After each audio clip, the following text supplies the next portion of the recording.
Flies, flies, flies, yeah. Flies, flies, flies, yeah. That's a variation on Lies. Thompson Twins. Okay. Thank you. Welcome, loyal listeners, to Dead and Lovely, the absolute greatest horror movie review podcast in all the known multiverse. That's Here, true. with the host with the most why, it is I, the one who is called Uncle Ben. And it's me, Quiet Hollywood Steve. Oh, just taking it down a peg, are we here? Take it down a peg just until right about Hang on. now. Woo! Ooh, It's man. me, Hollywood Steve. Coming at you straight In a from the house. Hollywood Hills. Like a damn tornado. There for a second, I thought that maybe you'd been listening to too much Delilah again. Delilah. Yeah, I'll tell you what. I think forgot it's been, about how much we're supposed to hate her. Yeah, I was thinking about that recently. I was like, it's been a really long time since we continued our smear campaign against Delilah. What an amateur hour idiot she is. For real. She's a moron. Man. Oh, you're going to like this next song because I'm going to put you to sleep before it even comes on. Yeah. Take that, Delilah. What a fucking loser. You suck, Delilah. How you been this week, Steve? Man, pretty good. I've Yeah. done some taxes. Oh, it's tax day as we record this, Yeah, man. it is, yeah. Woof, how did that turn out for you? Well, the federal taxes I filed like a week ago. This is like maybe. for California Yeah, taxes. I had put off the California Yeah. state tax because I kept telling myself it's real easy, and it is. It's like a real quick thing. You just go to their website and like it'll just be like what is on line 17B of your 1040 form, and you just look at your federal taxes, put that in. It's done in like Dunzo. no time. Yeah. So I kept saying to myself, I'll do that in the future. And then The future is now. last night when we were watching Game of Thrones, it was just hit me like Taxes are coming. shit. Taxes are here. Yes. But you got everything taken care of? Yeah, well, okay, so my wife, she was off last night and super pumped about Game of Thrones. As we all were. We all were, yeah. And so she was like, let's get hammered and watch some Game of Thrones. Why not? So we're watching Game of Thrones, and we both only had like one drink because it's Game of Thrones. Yeah, you want to Paying be attention to you want to be in the throne zone. Yeah. But it just hit me, and then after that, Emily was like, "Well, fuck it, let's get drunk." So we drank a good bit, Yeah. and then I woke up later, today, and as soon as I woke up, I was like, "What's going on, April? Oh fuck! What time is it?" Yeah. It just like started frantically like grabbing shit. Yep. Like, oh my god, what is everything? Yeah, I've done that before Couldn't myself. remember the password Yep. for like everything was just like what the shit. I have lived that day before. Yeah, there's like no day I fear more in life than tax day. Yeah. Like as soon as it rolls over to a new year and it's like January 1st, I'm like, fuck, taxes are coming They're up. coming up. Yeah, as a self-employed person, it is always for you, just the fucking Yeah. worst, man. You guys got an accountant this year, right? Yeah, we did. Yeah. And it's one of the more That had to make it a whole lot easier. dude, it was one of the more pro moves I Yeah. have ever achieved. Mhm. It made everything so much easier Yeah. and so much less hassle and stuff. Yeah. Plus, there's a matter of like a 401k that Kate had and stuff. I don't know how to deal with. So.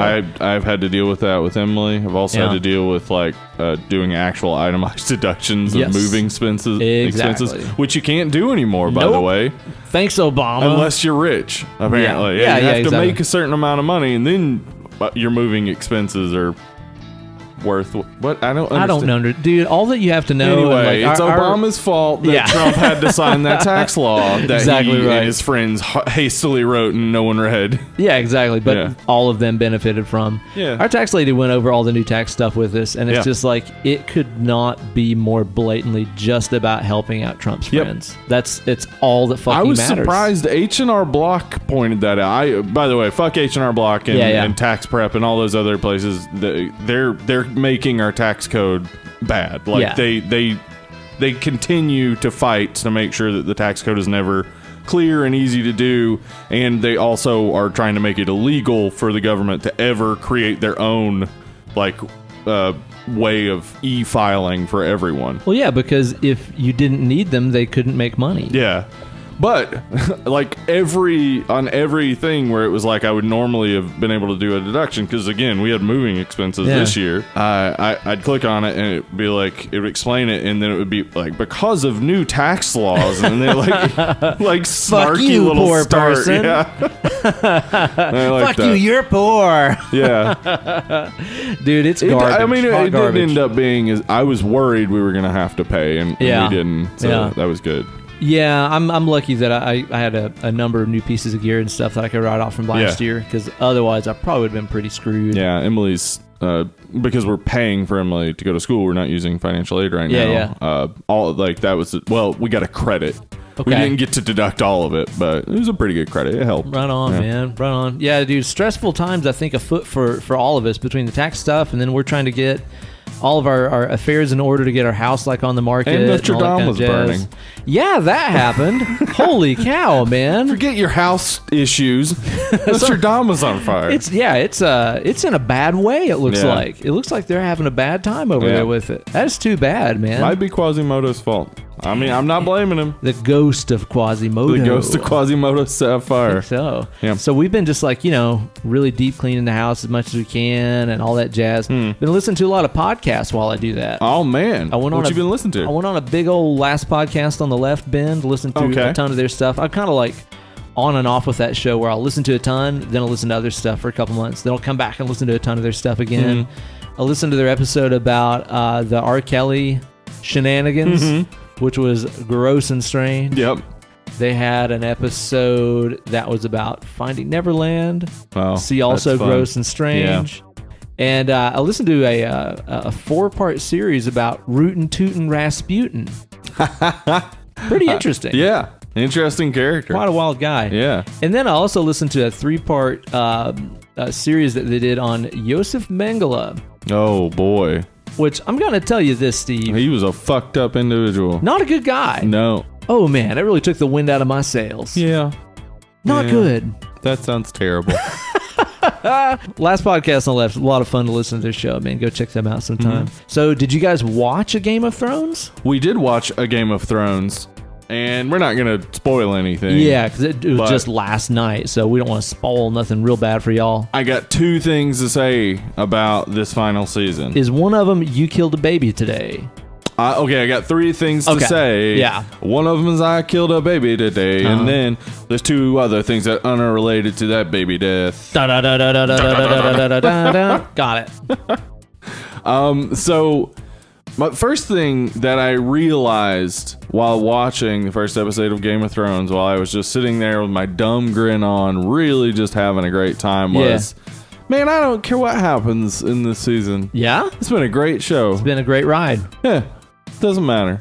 It doesn't matter if they fuck it up. I don't think they are. The first episode I enjoyed. It's not the destination, it's the journey, is what you're saying. Yeah, Hashtag blessed. Like, what's like, in my mind, it's like, well...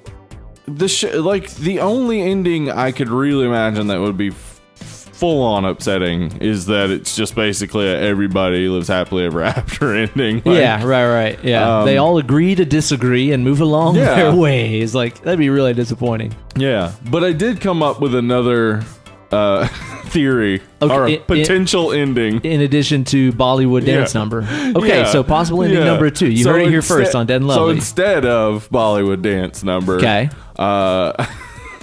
Okay.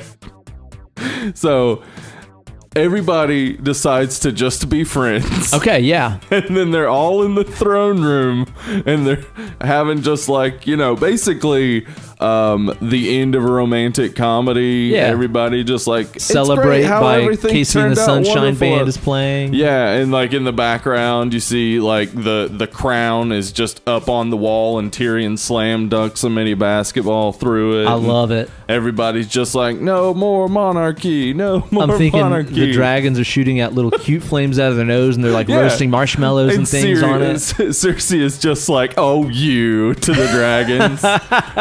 I feel like that ending's unlikely. Yes. But boy, it'd be fun. I'd be pretty okay with it. Yeah, I'd be pretty okay with it. I mean, honestly, like, even if the end of the show was everybody ignored the problems that were coming from north of the wall for too long because they were squabbling among themselves and then they just failed. Kill everybody. Yeah. I would be like, wow. Wowzers. Yeah, like they warned us about this in the first episode, and they've just been shuffling their feet since then, so this is what they get, you know? Yeah. If they would have stuck together, they could have fixed it. Even that, I mean, everybody would be so pissed, but even that, I'd be like, it's pretty fucking that's pretty metal. great, yeah. Pretty fucking metal, man. I'm waiting for an old friend. Yeah. Oh, it's a Hannibal ending. No. That was, sorry, it was a reference to the actual episode that happened. Somebody said that. Gotcha. And it was an interesting conclusion to that statement. Yes, it was. Yes, it was indeed. I was happy with the episode. I really liked it. It was a little like there was one scene that was to me a little silly and longer than it should have been, but it was also like, take your time. Yeah, it's your victory lap, really, at this point. Like, because you made 7 amazing seasons of television. Yeah. You're on your victory lap. Like, you can be a little indulgent of just like, we're all happy that this is happening. Yeah, like, totally. We're all cool with this. You know, it was interesting watching it because I just realized the first time that I had been watching Game of Thrones and like not known what was going on. Yeah. It's been, I think it was like 500 something days since the last new episode aired. And, you know, we've been watching the reruns and stuff lately trying to get caught back up. Oh, yeah, and you see new stuff every time, but yeah, to it's be not in a totally new new territory. Yeah. We're like, I have no idea what's about to happen. Oh, shit. It was really fun just to be back in that unsure, uncertain zone. You know what I mean? Mm-hmm. But I was satisfied with it. I saw a bunch of people that were like, nothing happened. What the fuck was supposed to... What did you watch? You have to set up the rest of the season. Did you see the preview for the next one? It looks like something's gonna happen. Looks like stuff's about to happen, and probably. then I imagine that third episode's gonna be a whole lot of stuff happening. Yeah, for sure. What else you been watching? Well, that night, as we were drinking, asked my wife, what do you want to watch? And we were watching Drunk History. Yeah, always good choice. And one of the newest episodes of Drunk History, they talk about the real events that became the play that became Chicago. Okay, yeah. It happens often that my wife, when we were drinking, will suddenly ask if I either want to watch a Marilyn Monroe movie or Chicago. And so, as we were hearing about Chicago, she was just like, I want to watch Chicago. It's a sign. I've never seen Chicago. Yeah. And every time I just say, I don't want to watch Chicago. It's all with like Queen Latifah and Richard Gere and all these cats and stuff in it, right? Yes. So finally, I guess I was just like, you know, whatever, let's watch it. I was in a good mood. How was it? Loved it. That's interesting. Absolutely loved it. Because like me, you're not a musical man. I'm not a musical man, and I figured out while watching it why that is. Okay, I'd like to know because I also don't like musicals, and I'm not exactly certain why. I think, well, for me, this is why I don't like them, is because when I'm watching a movie or a television show, I mean, I'm not saying this is how I've been my whole life, but now, when I'm watching it, I'm thinking of how they made the scene. Okay, I'm thinking of like the behind the scenes stuff and thinking of like, you know, how they talked about the blocking and stuff before and like, did it work or whatever. With a musical, I can't comprehend it. I can't comprehend how a scene like that comes together because it is so much going on. Oh yeah, and it is just like you're telling story in song while also there's dancing going on and everything else in the background, and it's just like, how does that all come together? Right. When do you say cut? Right. Yeah, that's a good point. Yeah, when you're shooting that. Yeah, so I can't comprehend it. So for me, it's uncomfortable, I think. When I'm watching a musical, I'm just like... Does not compute. Even though it's like every time I just watch a musical, not every time, but most times I end up liking it. Like, Sweeney Todd. Yeah. Saw that. I enjoy a Sweeney live, Todd. Yeah, and I was like, man, this is great. Yeah. I really love the South Park, Bigger, Longer, and Uncut. Oh, yeah. That's same. a musical. That one I do love as well. And Cannibal the Musical, also by Trey Parker and Matt Let's Stone. Build a Snowman. Yeah, But that's a fantastic one. There are a number of musicals I really like. I think I'm just afraid to watch them because I don't know how they work. I don't know how to put them together. Yeah. And can't imagine ever being able to fully understand it because I don't get dancing very well. Right, yeah. But I know, like, the dancing in Chicago is like, all of this is expressing all sorts of stuff. I'm getting it. I'm loving it. I'm digging it. I don't know how they did that. Right. It's mind-blowing. That's an interesting point. I'd never really considered just how much storyboarding and blocking and all that stuff goes in. Like how many takes and then editing that stuff together. Oh my God. Syncing it with the music. It has to be really, really awful now that you think about it. Yeah. I hadn't thought about that. We had ourselves another Joe Bob Brigg chat happen the other night. Yeah, we did. Yeah, Dave Bechet set it up. Yeah. And it was a fun time. What was being watched? Oh boy, you had to ask me that, huh? Look out. Because Dave Bechet told me probably 25, 30 minutes before the stream that he was already drinking. I took that as a challenge. So yeah, exactly. Challenge accepted. Yeah. Caught right back up to him. The Changeling was the second movie, and I thought that was a mistake because The Changeling is a slow movie. I've never seen it. And people watching the last drive-in, they're drinking and watching Joe Bob and watching movies. Yeah, and chatting with the dead lovers. By the second movie, you need to have something speedier. The first one was Deathgasm. You ever seen it? No, it's like a heavy metal thing, right? Yeah. I heard that it was a blast. It's fun. Yeah. I mean, it's nothing new, and it's almost blatantly ripping off some stuff like Metalocalypse and a lot of other stuff, but it's also fun. So I accidentally... A guy gets killed with a big black rubber dildo. Oh, that's always a good thing. Yeah, that's never a bad thing. Yeah. I accidentally signed myself out of the group chat. So I'm going to need like another invite from whoever sets those things up. Okay. Because I was out and my phone was like almost dead. Yeah. And it just kept popping up notifications like over and over and over. And I'm like, my phone's going to die. Right. And so I went to like mute conversation, whatever. And it's like, okay, move to your archives or like move to somewhere that you can't find it if you're using your fucking phone. Right. The Messenger app sucks. Yeah, it does. It really does. Terrible. I don't really know how to navigate it well. No. Yeah. So I don't like it because Facebook's collecting information from it. Absolutely so. Ugh, yeah. So sorry if I've not been on there hanging out with you guys. I can't get in. I'm knocking. You keep on knocking. Get in, man. Turns out, just can't get in. That's what they say. That's what they say. I watched the first episode of the new season of Queer Eye. Oh yeah. Well, you guys were watching it when I came in. You're damn right we were, and it was just lovely. Fantastic. Yep, they seemed like a lovely couple there. Just a good old show. Just a good old boys. Never made it no home. Well, it looks like them gay boys at it again. I would love that if Waylon Jennings I would be very okay would come with that. in as the narrator during Queer Eye. Yeah.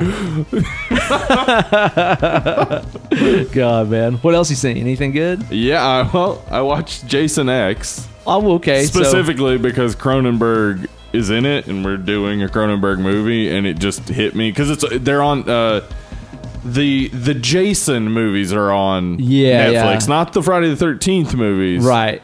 Which I recently learned there was a reason. There's like some sort of like rights dispute about the title of Friday the 13th. So they still had the rights to the Jason character, so it's named Jason Goes to Hell, Jason versus Freddy, and Jason X, like the artist formerly known as Jason, right? Stuff like that. But Jason X is, boy, I said when we watched the third one that it was the worst. Yeah, Jason X is the worst. That's your lowdown worst on the totem pole. Is Jason X? It's obvious that it comes from a script that was not supposed to be about Jason Voorhees. Oh, really? It's so obvious to me that, like, the guy, like, reading up on it, the guy pitched the script. He just gave his first pitch to them, and they're like, okay, good, go with that. I don't know, just make it. Whatever. Yeah, and it seems to me that he had written maybe an interesting idea script about a serial killer who gets frozen and thawed in the future to be like have its brain studied or something, and then he goes on a rampage in the spaceship killing people. That's interesting. Okay, yeah, that works. But then they just turned it into Jason. But what if it's Jason? And then just kept making like stupid references to the Friday the 13th movies, including like they really dig into the stupid idea that like smoking weed or having sex is like the thing that angers Jason. Yeah, he no lucky that. Yeah, whereas it seems in the earlier movies that it's just like, well, that's just what kids do, and Jason just wants to kill kids. Yeah, exactly. Yeah, they're out doing kid stuff. Yeah. It has some good kills in there, though. It really does. And you know why? One of our special effects guys from The Fly was the special effects guy for it. Oh, no kidding. Yeah. Well, no wonder they turned out so good. It looks great. That and it does have some fun stuff, but it's just like, to me, it's like, as a Friday the 13th movie, yeah, it's not a Friday the 13th movie. You can't camp in space. You cannot camp in space. No one can hear you camp. That's what they should have called it. Really, they should have called it. They that. also say that whatever you take into space, you need to pack it back out. Yeah. Right? Oh yeah. Don't litter in space. Mm-mm. It's all we have. I love the nitrogen head smash thing. That's the first kill. It's the first kill in the future. There's like the past setup where there's some kills. Yeah. Yeah. But yeah, I don't know. Cronenberg's not a great actor. Who is he in the fucking movie? He plays like a guy who's from the Crystal Lake Project or whatever. Okay. And he comes because, they have caught Jason. And he comes to like, I don't know, do whatever they're supposed to do with him. Mm-hmm. And then they freeze him. And then he's gone. No more Cronenberg. I don't know why. Like, I guess it was just because he's friends with the dudes who did the special effects, and they were like, hey, you want a job? Yeah. And he was like, sure, whatever. Huh. But I mean, like, he also wasn't great in Nightbreed, but, he's still awesome. Hey, he's David Cronenberg. He's still fucking David Cronenberg. I'll drink to that, Steve. Yeah. Let's have us a local brew that was sent to us from Michigan, from the Marble. That one's from New Mexico. New Mexico is exactly what I said. Yeah. This is the Marble India Pale Ale, brewed in Albuquerque, New Mexico. Yeah. I'm excited to try this out. We've enjoyed some of these other beers that were sent to us from Marble Brewery. I just caught like a good whiff of it. Good Lord, this is an 8.8%. Are you serious? Holy moly. Wow. That is a strong burr right there. It smells nice and citrusy. I'm digging it. We got a nice orange, ambery color on this thing. What's that do for you? Man, it's a good beer. Does it do work? Yeah. That's just a solid IPA right there. A little smoky. It's got. You know what? I tend to agree with that. Yep. Yeah. It's got some good sort of pininess, resiny. Mm-hmm. It's a little like Dogfish Head-ish to me. Kind of has some similar flavors. Which is a positive comparison. Oh, yeah. I'm always okay with that. It kind of has like a little bit of that kind of molassesy, malty kind of thing going to it. Yep. Which some of those like the 60 and 90 minute, This is the second one we've had from them. We had another one that, was it like a red? Yeah. Yeah. I think we did that during a video maybe. Yeah. I think it was like a rye IPA or something like that. Man. It's good stuff, man. Good job. Way to go, Marble. Also for 8.8. Yeah, that is surprising. It doesn't taste boozy at all. It don't taste like no booze at all, man. Pretty dang impressive stuff. Now, Steve, I believe that, we got a little... I believe. We got to announce like a little change of like movie plans that we were going to do for some future episodes here, right? Yeah, okay. So, interesting, fun story. We were going to do An American Werewolf in London next week. Yeah. And then Good Morning Nancy, which is another horror podcast, which is wonderful. Yeah. And they're great and they are very friends. intelligent and know what they're talking about. Definitely check them out. They had just announced that they were doing An American Werewolf in London. So I was like, I don't want to, podcasts I respect, I don't want to, step on their toes. Yeah, sure. I don't want the ones to we don't respect. Yeah, fuck them. Bring on them toes. We'll stop the shit out of them. Yeah. But the good ones, we want to work together here. I'm talking if these jobbers are coming at us like, hey, we just did that. It's like Stone Cold Stunner. Stone Cold Stunner. Yeah. But this is like main card stuff. Exactly. Yeah. We're not going to do that. Yeah, we're not going to do that. So we then I did some moving around, and then we decided to have a vote to see what we would do this week. And The Fly won the vote. And I was like, awesome. And I went on Instagram that day and saw Good Morning Nancy just last week did The fucking Fly. Son of the bitch. Son of a bitch. And so, I'm apologizing, saying we didn't want to step on your toes. I actually messaged them directly. I'm not saying it just on our show. I messaged them directly and apologized to them, and they were really nice and kind about it. So we were not trying to fuck with Good Morning Nancy. So if you listen to our show and you want a second opinion about The Fly, maybe from people who may or may not have cooties. Yeah, well, they are women, so unless they got their cootie shot, and I'm not sure, does that work on women? I can't confirm also, nor deny. Does that cause autism? The cooties vaccine. Well, if you want to hear some possibly cootie-infested or cootie-free opinions on The Fly, be sure to check out their episode. Tell them Drab and Blubbly sent you. Now, Steve, I'll tell you one thing about David Cronenberg's Tell me something. El Fly. Tell me. Man, Steve, it's gross. This movie gross. I saw this as a kid, probably 1987 is when it came out on VHS. So I remember watching it. I was a real little kid watching it, sitting in my aunt and uncle's living room on the floor with my cousins, which is something we used to do pretty regularly on Friday nights. As they would rent a horror movie, we'd all watch it. And watching this.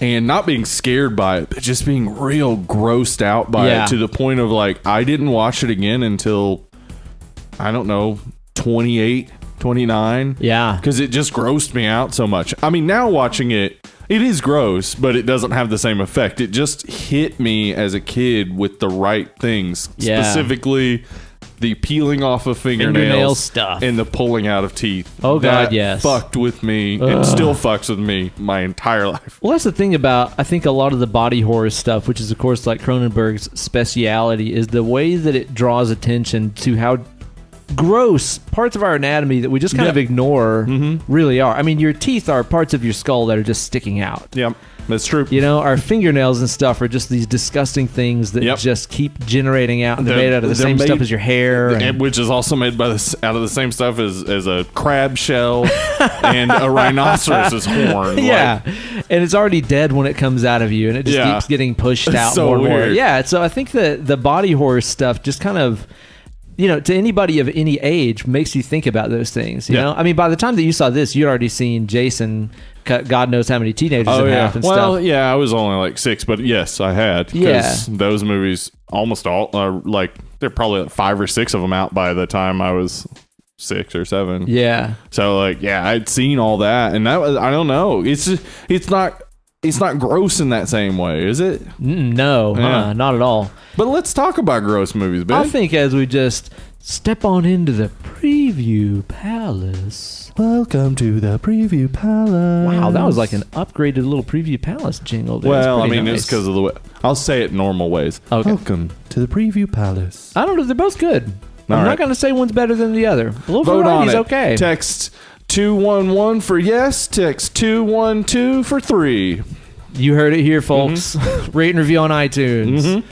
I think before we start reviewing The Fly, I just want to spend a little bit of time here and maybe talk about some other flicks that we've seen That are gross? that are gross, that just really fucking gross us out. Now, that was an idea that you proposed on the phone the other day, and after you did, like, one of the first flicks that kind of popped into my head was Slither. Yeah. Which is by old James Gunn, Yes, it way is. before Guardians of the Galaxy, back when he was just making inappropriate Twitter jokes that would later get him in trouble. Yeah. And Back then, in those days. then untroubled. Yeah. Because he's now back. Dude, Disney was so just like, you know what? We're going to say you're not on the project. Trump will say something worse than you. Yeah. Then we'll get you back on. Just wait a little while. Well, and it was also like, it was a concentrated effort by people who wanted to own the libs to just try to get them to fire him for just off-color jokes he made like 6 years ago. Even, like, honestly, reading most of the jokes, it was like, I don't care if he made that yesterday. Yeah. Like, it's just a fucking joke. Like, yeah, exactly. Relax. It's different than grabbed by the pussy or something exactly. like that. Yes. Exactly that. You know? It's like, it's a fucking joke. Come on. Like, if Trump had said that as a joke, I would be one of those people who's like, yeah, no, like, if he had been like, I don't know, if there'd been some layer of irony on it. Right. Like, if he had been like Lincoln knew he was ugly. Like, if Trump had been like, yeah, I just grabbed him by the pussy. You know me. Yeah. And then they were like, no, you don't, you ugly little bastard. Yeah, that would never work. Yeah. But no, he was just bragging about sexual assault. He's just a fucking psychopath. Yeah, pretty much. Slither is a real gross movie. I love it. I love it's got a good humor to it, too, because we got Nathan Fillion, Michael Rooker. Who else is in that? Crap. Got a bunch of people. I can't remember all the folks that's in there. So many great people in that. And it totally plays up the whole... Oh, Elizabeth Banks is in that, Elizabeth Banks is in there. Yeah. You're exactly right. And it's gross, but still funny and campy and has great special effects. But, dude, like, some of those scenes, like, there's a scene where Michael Rooker, I think, is he going to have sex with Elizabeth Banks? And, like, that shit's, like, poking out of his stomach. Yeah. It's so nasty. It's so nasty. Well, you know what, Ben? Another movie that I thought of, and is completely directly related to this, because when we watched it, my wife said, "Oh, so James Gunn just watched this movie and then made Slither." Oh, Society.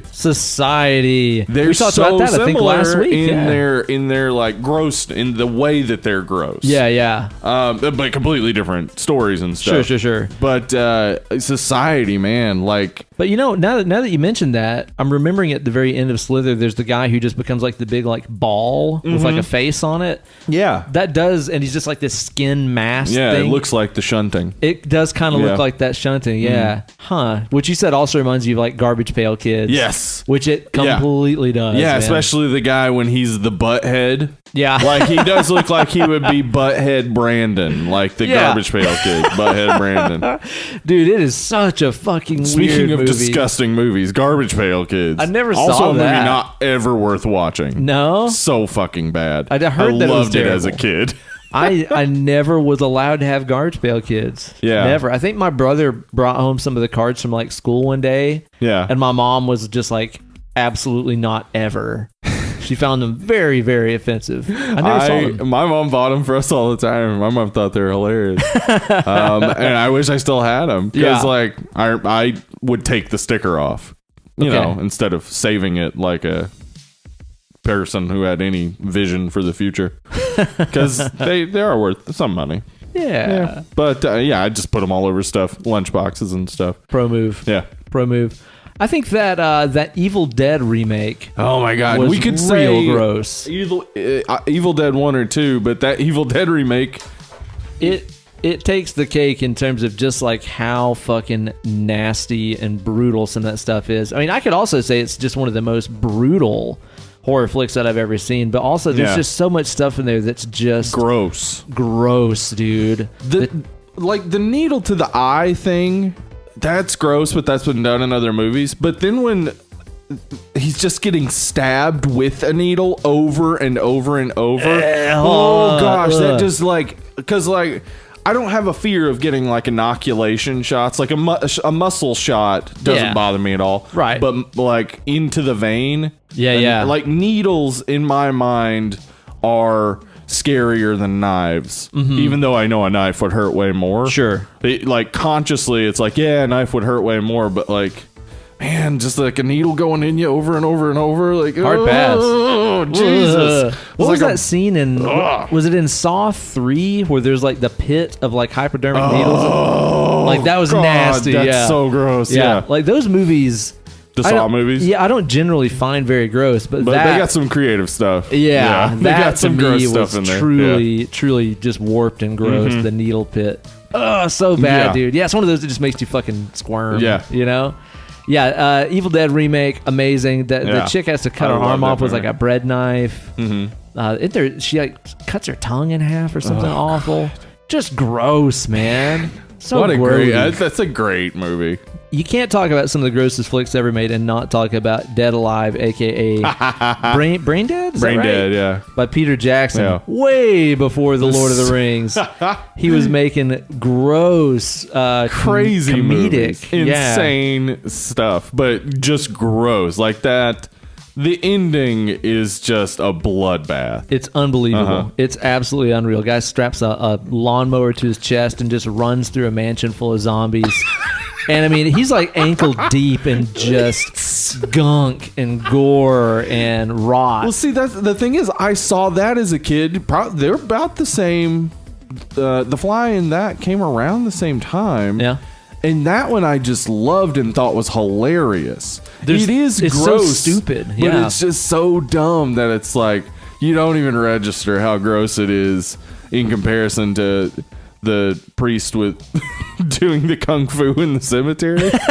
Like what? The scene in that always got me was that dinner scene where he's trying to like feed all the zombies and like the food's just falling out their necks and stuff. Oh god! But it's like also so weirdly funny where you're watching it and your stomach is turning and you're laughing at the same time. I mean, it's the main character. It's the actor, the way he's portraying it. Like he's good at being sort of cartoonish, and it is like It's like one of those movies where the dad's left with all the kids and they're all like little babies and stuff, and he's like running all over the place and like it's like that but with zombies. Pretty much. And it's real gross.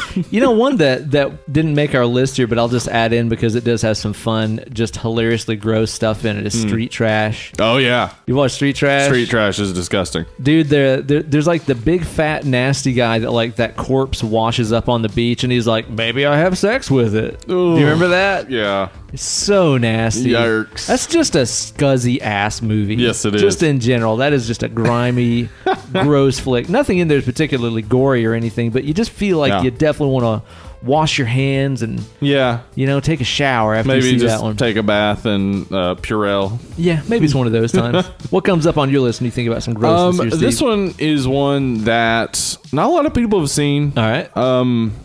But I would say our Aussie listeners maybe have seen. Okay. Because it's an Australian movie. Oh, not that Aussie. Not that one. Different Aussie. It's called Snowtown in Australia and most, I would say, Europe. And here it's Snowtown Murders. So, I don't know about this one. It's based on a true story. You can just look up Snowtown Murders and read the true story. Based on a true story, basically, of this guy who moves in with his girlfriend and turns one of her kids into a person who helps him kill people that he claims are pedophiles. And he also gets other people involved. Like he's very manipulative and like psychopathic. But like the thing about the movie that's disgusting is, I mean, it's so realistic. Yeah. Like at one point he like kills a kangaroo and like chops it up and goes and like throws the guts and shit all over this guy's door. Holy to cow. let him know, like, I know you're a pedophile and we're gonna murder you. Whoa, Jesus. And it's like real kangaroo guts and shit. I heard about this. Yeah, like it really was like an actual kangaroo. Yeah, it's real gross. But that's not even the scene that does it for me. There is a scene where it looks like a person is actually being killed. Like they did it so realistically. And it's this long single take of a person literally being choked. Yeah. For long enough that you would think he might be dead. Cow. Yeah, and but you're like, maybe they hid it in plain sight, like they did with opera with that guy getting stabbed, right? And I think it's just real great acting and just knowing how to put it together right. But it grossed me out watching it because I was like, what, is this gonna end? Right. Is this still happening? Like, what the fuck? Is the movie good? Oh, it's great. I loved it. Yeah, I loved it so much. I'll check that one out. That kind of reminds me of how I felt whenever I watched a movie I've mentioned many times on the show, Irreversible. Unwatchable. Just don't watch Irreversible. I've mentioned this many times. The title tells you what it is. You can't go back after you've seen it. Yep. You won't be able to erase the stuff of that movie after you see it. I haven't seen it. You don't want to see it. You really, really don't. For me, it's still currently reversible. Yeah, exactly. I could be walking up to turn the movie on and be like, not gonna do it. Sliding doors. Sliding doors. Your version where it's like you could watch Irreversible or not. Yeah. And then Gwyneth Paltrow shows up. She's like, do you want to put one of these stones in your vagina? Okay, goop, gotcha. It's an awful movie. It's just horrible. Reminds you of just all the worst things about being a human. Yeah. But there's also a kill scene in that's like what you're saying, where you're like, I guess they actually killed somebody to make this movie. I guess the person just died. Yeah. It's a guy getting his face Opera smashed. had that too. Yeah, this guy got stabbed. God, this guy gets his face smashed in with a fire hydrant, and it's the most convincing, disgusting thing I've ever seen in a movie. It's so awful, man. Yeah, don't watch that movie. You know, speaking of another Argento, that scene at the end of Phenomena where she falls into like the gore pit. The guts. And they're maggots. Oh God, dude. Yeah, like, I almost forgot about that. Yeah, I love Phenomena so much, dude. It's such a weird movie. Most of it's not gross, but that scene is really gross. That's actually the genius of that movie, is that the lead up does not prepare you for how gross the ending is going to be. Dude, like the last 15 minutes of that movie are just batshit insane. I mean, not that the rest of the movie has been super normal up to that point. Yeah, there is a man who has a monkey as a helper, and he also has a laser pointer he uses to tell that monkey what to get. And there's a boy who has a little fish face. Oh, and a girl who talks to insects. That might be like number one. Total fever dream of a movie. Right. Real gross part at the end. One, Steve, that I watched years ago that kind of stuck with me, and I was not really able to shake off for a very long time. Although I've gone back and rewatched it, and I think I've definitely been desensitized quite a bit. Okay. Because it didn't bug me near as much. But the unrated cut of Ichi the Killer by Takashi Miike. Yeah. Really, really gross. We could say so many things he's done. Yeah, Audition, also disgusting. The Masters of Horror episode. Oh yeah. Did he do Dumplings? Was that him? No. The one with the Imprint. Imprint. That's it. Yeah, also very gross. Yeah, guy has a flair for making you feel yucky. Yeah, we covered Audition. I actually just posted that because we're going through our backlog and posting old episodes on our YouTube. Right. I just posted Audition today. That's a good episode. Yeah, it was a good episode. Some good stuff in there. Yeah, that was actually one where was number 4. Yeah. That was where we were starting getting a groove. That's where we got our groove back from Stella. Stella had our groove the whole time. We took it back. Yeah, they didn't say that in how Stella got her groove back. It was actually how Stella stole her groove from Ben and Steve. We're taking it back. We're taking it back. Yeah, Ichi the Killer has some really... Well, I'll tell you what. It's kind of odd because there's some violence and stuff in the movie that's very ridiculous and silly and over the top. And then there's also some stuff that is just hardcore disgusting. Yeah. Especially a lot of stuff towards women. There's a lot of stuff of women just getting the absolute shit kicked out of them. Yeah, that is not fun. A chick gets like her nipples stretched and cut off by like a razor blade. Yeah. Oh, dude, it's out of nowhere too, so you can't brace yourself. It just hits the screen. You're like, wait, what's happening? Oh God, I just saw that. Here you go. Look can't at that. Erase that now. Yeah, it's bad, man. It's bad. It's a silly, strange fucking movie, Steve. It's really, really, really weird. So yeah, I don't know. What's next for you? For me, this one is almost impossible for me to watch anymore, even though I love Stanley Kubrick, and it is a gorgeously made film, and the soundtrack is perfect. Yeah. Clockwork Orange is impossible for me to watch. It's a rough watch, Steve. A lot of raping.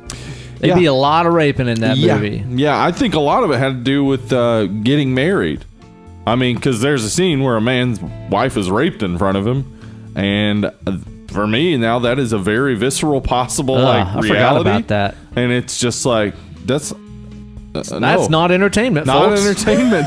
That's just disgusting. I feel gross. It's been a long time since I watched that one. It's been a really long time. I remember, as you said, just thinking it was gorgeous and stuff. But at the same time, the aesthetic is real cool. Oh, I like the Warriors style gangs. It came before Warriors. But, right. Yeah. But yeah, at the same time, I just remember watching it and going, man alive, this is warped. Yep. Super bad. strange. And it has a happy ending for one of the most vile people ever. Yeah, exactly. To see that guy get his happy ending, you walk away from it like, ugh, God. Right. That's one of those that I wonder how it will age, considering how current climates and stuff are moving along. The book is amazing. I read the book when I was like 18 or so. I had seen the movie and the book. A ton of the book is translated into the movie, but the book is more focused in some ways on making sure you get why it's saying all these things and showing you all these things, whereas the movie is more like it's for you to interpret. I don't care if you get the message.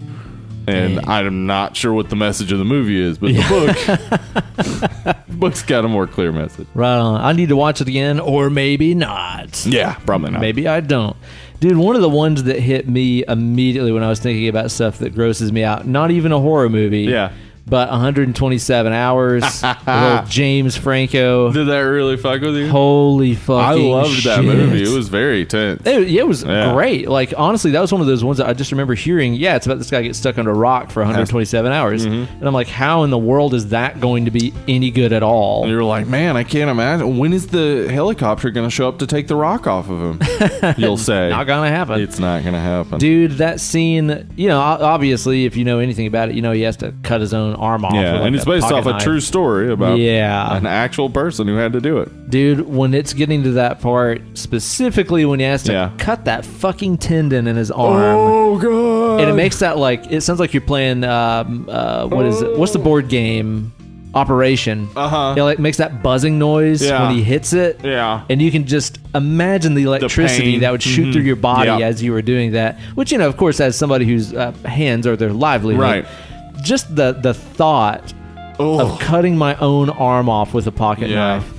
Good God Almighty, dude! That movie, that was one of those ones that I was absolutely like curled up into a ball, like watching through my fingers. The part in there that really gets me, because I've never broken a bone, and it's a major fear of mine. Is when he has to break it before he cuts it off. Yeah. And that the happens sound too. it makes. Very accurate, I watched an interview with the actual guy, and he was like, it was so loud, like just like echoing in the canyon, the sound of your own arm breaking. Dude, did you see that footage of that gymnast a couple weeks ago that like did it was a young female gymnast, and she did this crazy floor routine and landed some huge jump and broke both of her shins? No, dude, it's unbelievably bad. Yeah, I saw it like a week or so ago. Double Sid Vicious. Double Sid Vicious, dude. I mean, full on double Sid Vicious. Yeah. Holy shit. Yeah, I love watching any of those like wrestle botches, like when Sid breaks his leg. It's so gross, dude. Oh my Lord Almighty, it's so bad. All right, yeah, 127 hours, just unbelievably gross to me. There's one that grosses me out, and it's not even a fear I have in real life. Okay, arachnophobia.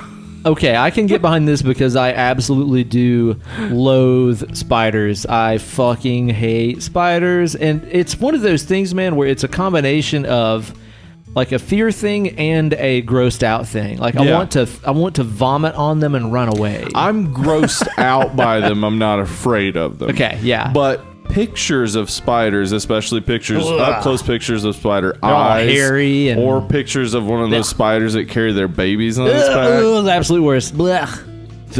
They make me want to die. And so a movie that's just about like the worst elements of spiders. Yeah. And they have that noise that they make. It's like a chittering noise kind of thing. And they lure you in with America's sweetheart, John Goodman. Yeah, you're like, John Goodman, this is gonna, because like I loved Raising Arizona as a kid, and I loved Roseanne. Yeah. And so watching it, I was like, John Goodman, awesome. And then it's like, spiders gross. Yeah, dude. I want to die. It just makes me fucking feel gross whenever I watch that movie. It's fun. I do remember. I always remember this. Arachnophobia. I had rented it. I lived in Morristown at the time, so I rented it from a place next to Kmart. This, I don't know if you remember that they would have commercials sometimes before movies, like especially rental movies. Oh yeah, it wouldn't just be like previews, but they'd have like a commercial about like the Pizza Hut commercial before Home Alone. Yes. Yeah. Exactly. Well, the Arachnophobia had a commercial for Pepsi, flavored Pepsis. Like they had like a raspberry flavor and all this stuff. And I remember being like, man, that'd probably be great. Raspberry Pepsi. Yeah. I was so excited for it, and I got my mom to get it, and it was disgusting. Dude, that was always the worst when you were a kid, is like you'd be sold some amazing new product on TV. Yeah, like that's the best, obviously. Yeah, and we were poor, and I didn't have money of my own, so I'd have to really vouch for this thing. Yeah. You know, it's like, this is gonna be really good. Let's get it. Let's try it. Then you get it. It's like, it sucks. Oh goddamn! Well, I've told this story during the Home Alone episode. Yeah, the Power Glove. The Power that I got Glove for Christmas, which Same was deal. First off, expensive as fuck, and a real big deal for my mom to get it for me. Yeah. And then they just didn't do anything. They didn't work. Total piece of shit. Total piece of garbage, man. Yeah. Now, Steve, there's a couple on here that we, I'd say a lot of our listeners are going, oh my God, how did you not include a Serbian film? I haven't seen it because I'm not going to watch it. I know interest. what happens in it. It's gross. You're right. Yeah. It's the kind of thing where I've read the description and stuff, and it's like, this is made just to be yucky and gross. And to me, that's just very like immature and childish. Yeah, it is. It's like edgelordy. Like just exactly. Yeah, we could come up with the most disgusting. What if a guy has to fuck his own kid? Or Hostile? Like, I don't care about those movies. Yeah, like torture porn stuff. It's like neither of us are just really into that kind of thing very much. Though we did name a couple, Ichi and Audition.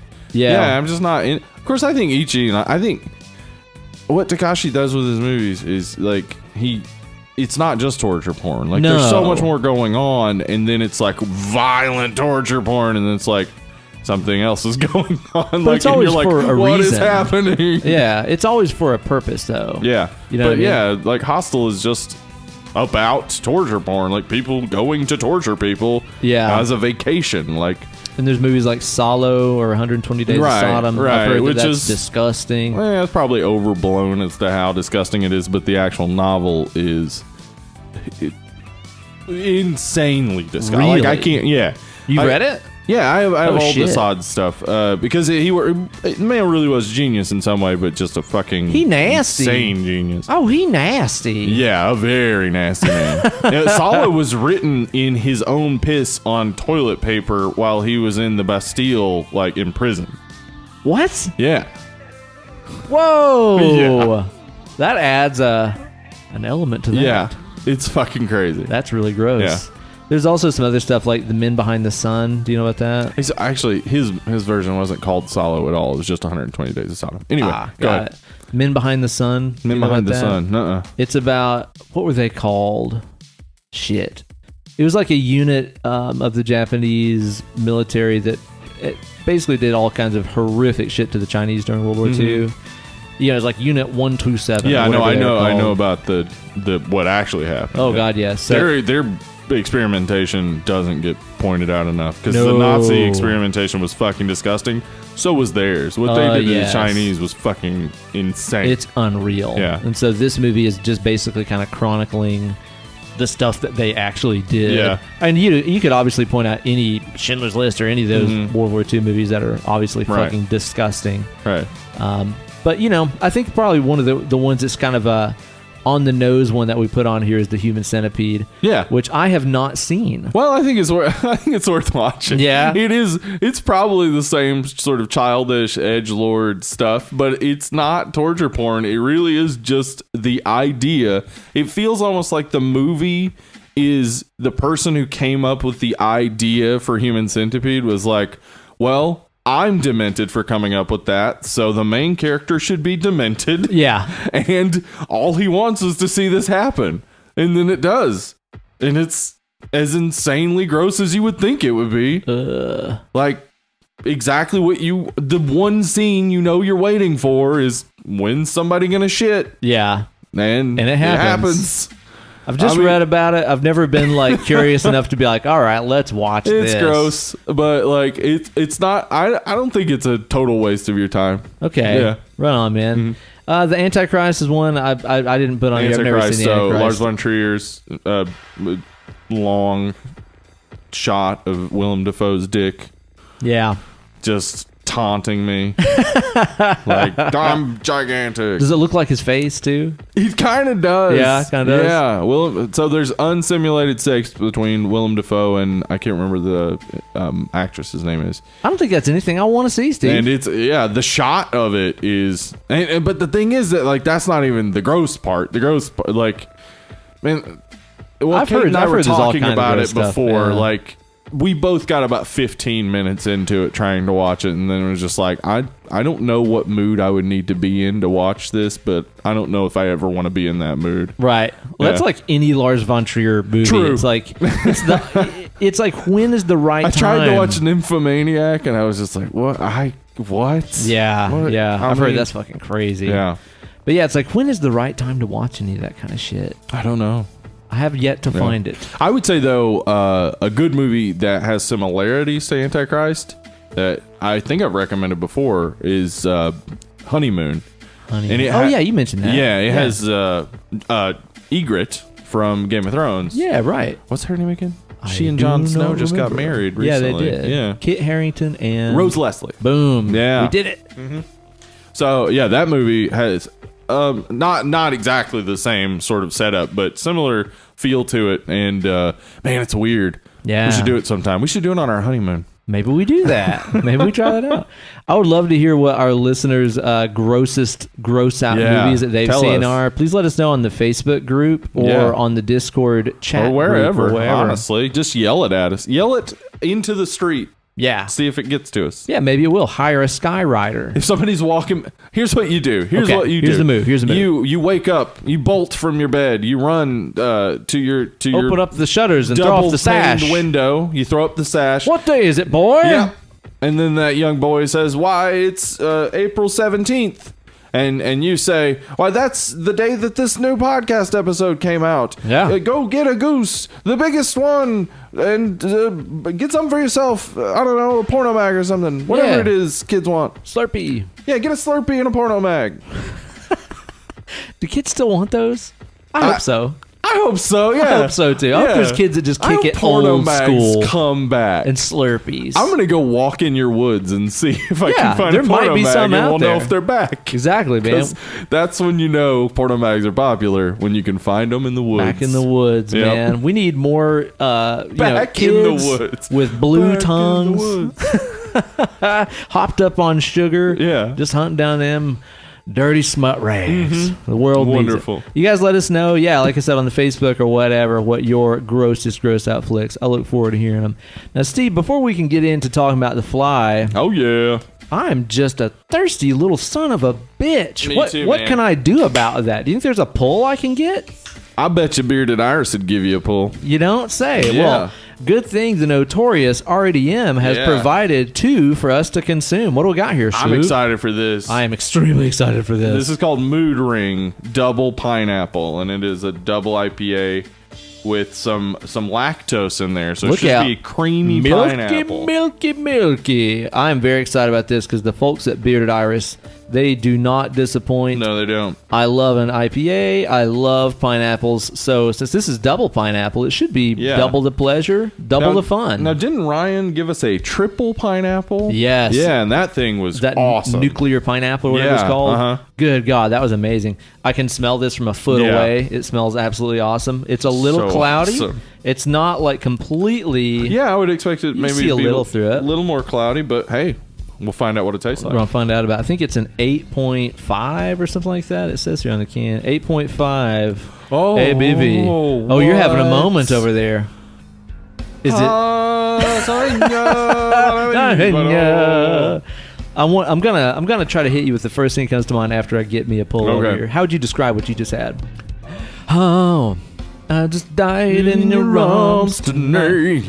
Oh my God, that's good. Yeah, this is hard to describe because it tastes like pineapple juice. But it's like slightly funky fermented Little pineapple funky, juice. little fermented. It's more sour than pineapple juice is, which is glad because But it's I'm also glad got for the it, creamy quality that actual pineapple juice has. Yeah. Frothy. But it's not too like sugary sweet. Like I worry with a double IPA. Yeah. That it could be like really cloyingly sweet. Right. No, this is delish. And then the aftertaste tastes just like you just took a bite of pineapple. The yes. aftertaste is really, really, really nice on that. Golly, man. Bearded Iris just does not. No, they don't know how to disappoint. disappoint. Like, I bet if you said the word disappoint to them, they would be like, "What is disappoint?" Translation needed. Brundlefly. I'm just going to say that Bearded Iris is the west coast of the east coast. What do you think about They that? are the west coast of the east The coast. west coast that Bearded of the Iris. east coast. That's absolutely fantastic. They throw up the west coast and east coast sign at the same time. And it just says we. Meaning Oh, unity. shit. Unity. Damn. Man, that's really good. Yeah, this is awesome. That's really unique too. It's interesting because you know I'd forgotten that we had that other have a pineapple ton of one. the qualities you would expect in an IPA. No, It's not terribly like green or funky. No. But it also tastes completely different from that other pineapple one you were just talking about. Yeah. It tastes nothing like that. I know, it's crazy. Dang, yeah, that is so good. Such a delicious beer to go with such a Hell gross yeah. movie. Thanks so much to RDM for slinging these our way, man. Good Lord. That is a fantastic brew. All right, Steve, have you ever seen The Fly before? Yeah, as I said, I saw it as a young man, and it grossed me out like crazy. Yes. But yeah, I watched it again with my wife at some point. When we were just like, hey, let's watch a horror movie, and she had never seen it, and she liked it a lot too. Yeah, and I've watched it a couple times since then, and then of course we're gonna do it, so I was like, watch this motherfucker again. Yeah. so good. I just love fantastic. this movie. It's awesome. Like, there's so many great things about it. We're going to get into a lot of the individual great things about it, but one of my favorite things about it is I feel like it's perfectly paced and ends exactly at the right moment. I 1,000,000% agree. It's just like, I have been devastated by a constant barrage of body horror, and it just ends. Yeah, exactly. The bottom just fucking drops out. Well, that's one of those things that I feel like we have complained about with a lot of other movies in the past, where it's just like, this could have been 20 minutes shorter. This could have been 30 minutes shorter. Get peppier, cut a little this, bit quicker. get rid of that. Yeah.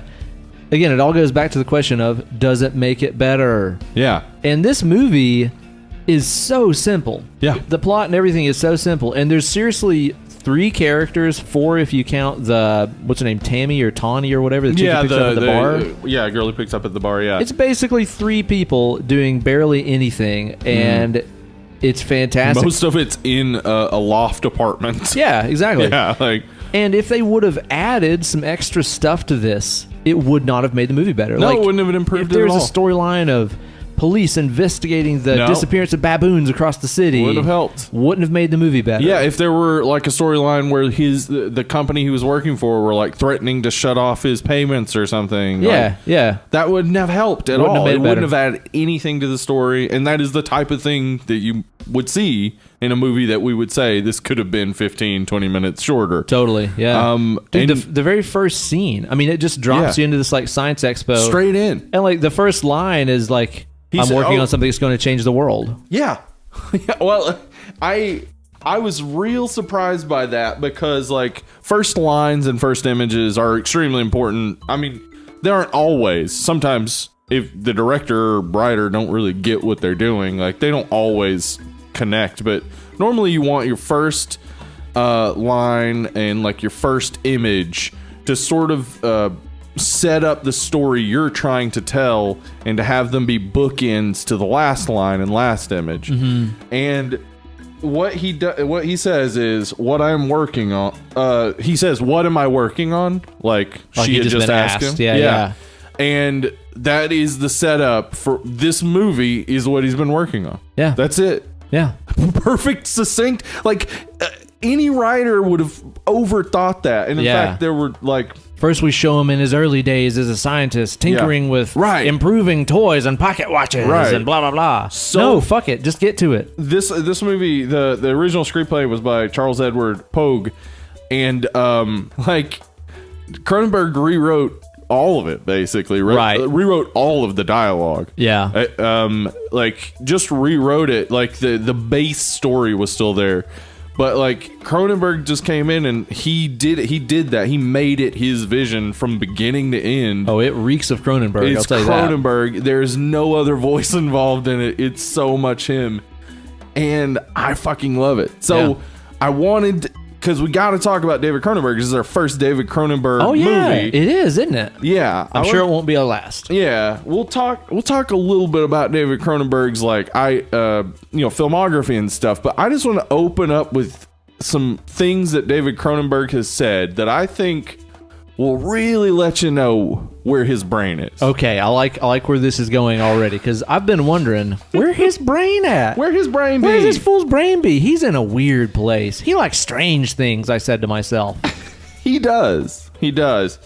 Now, Ben, he said it's very hard to alter our aesthetic senses to accommodate aging, never mind disease. Okay, all right.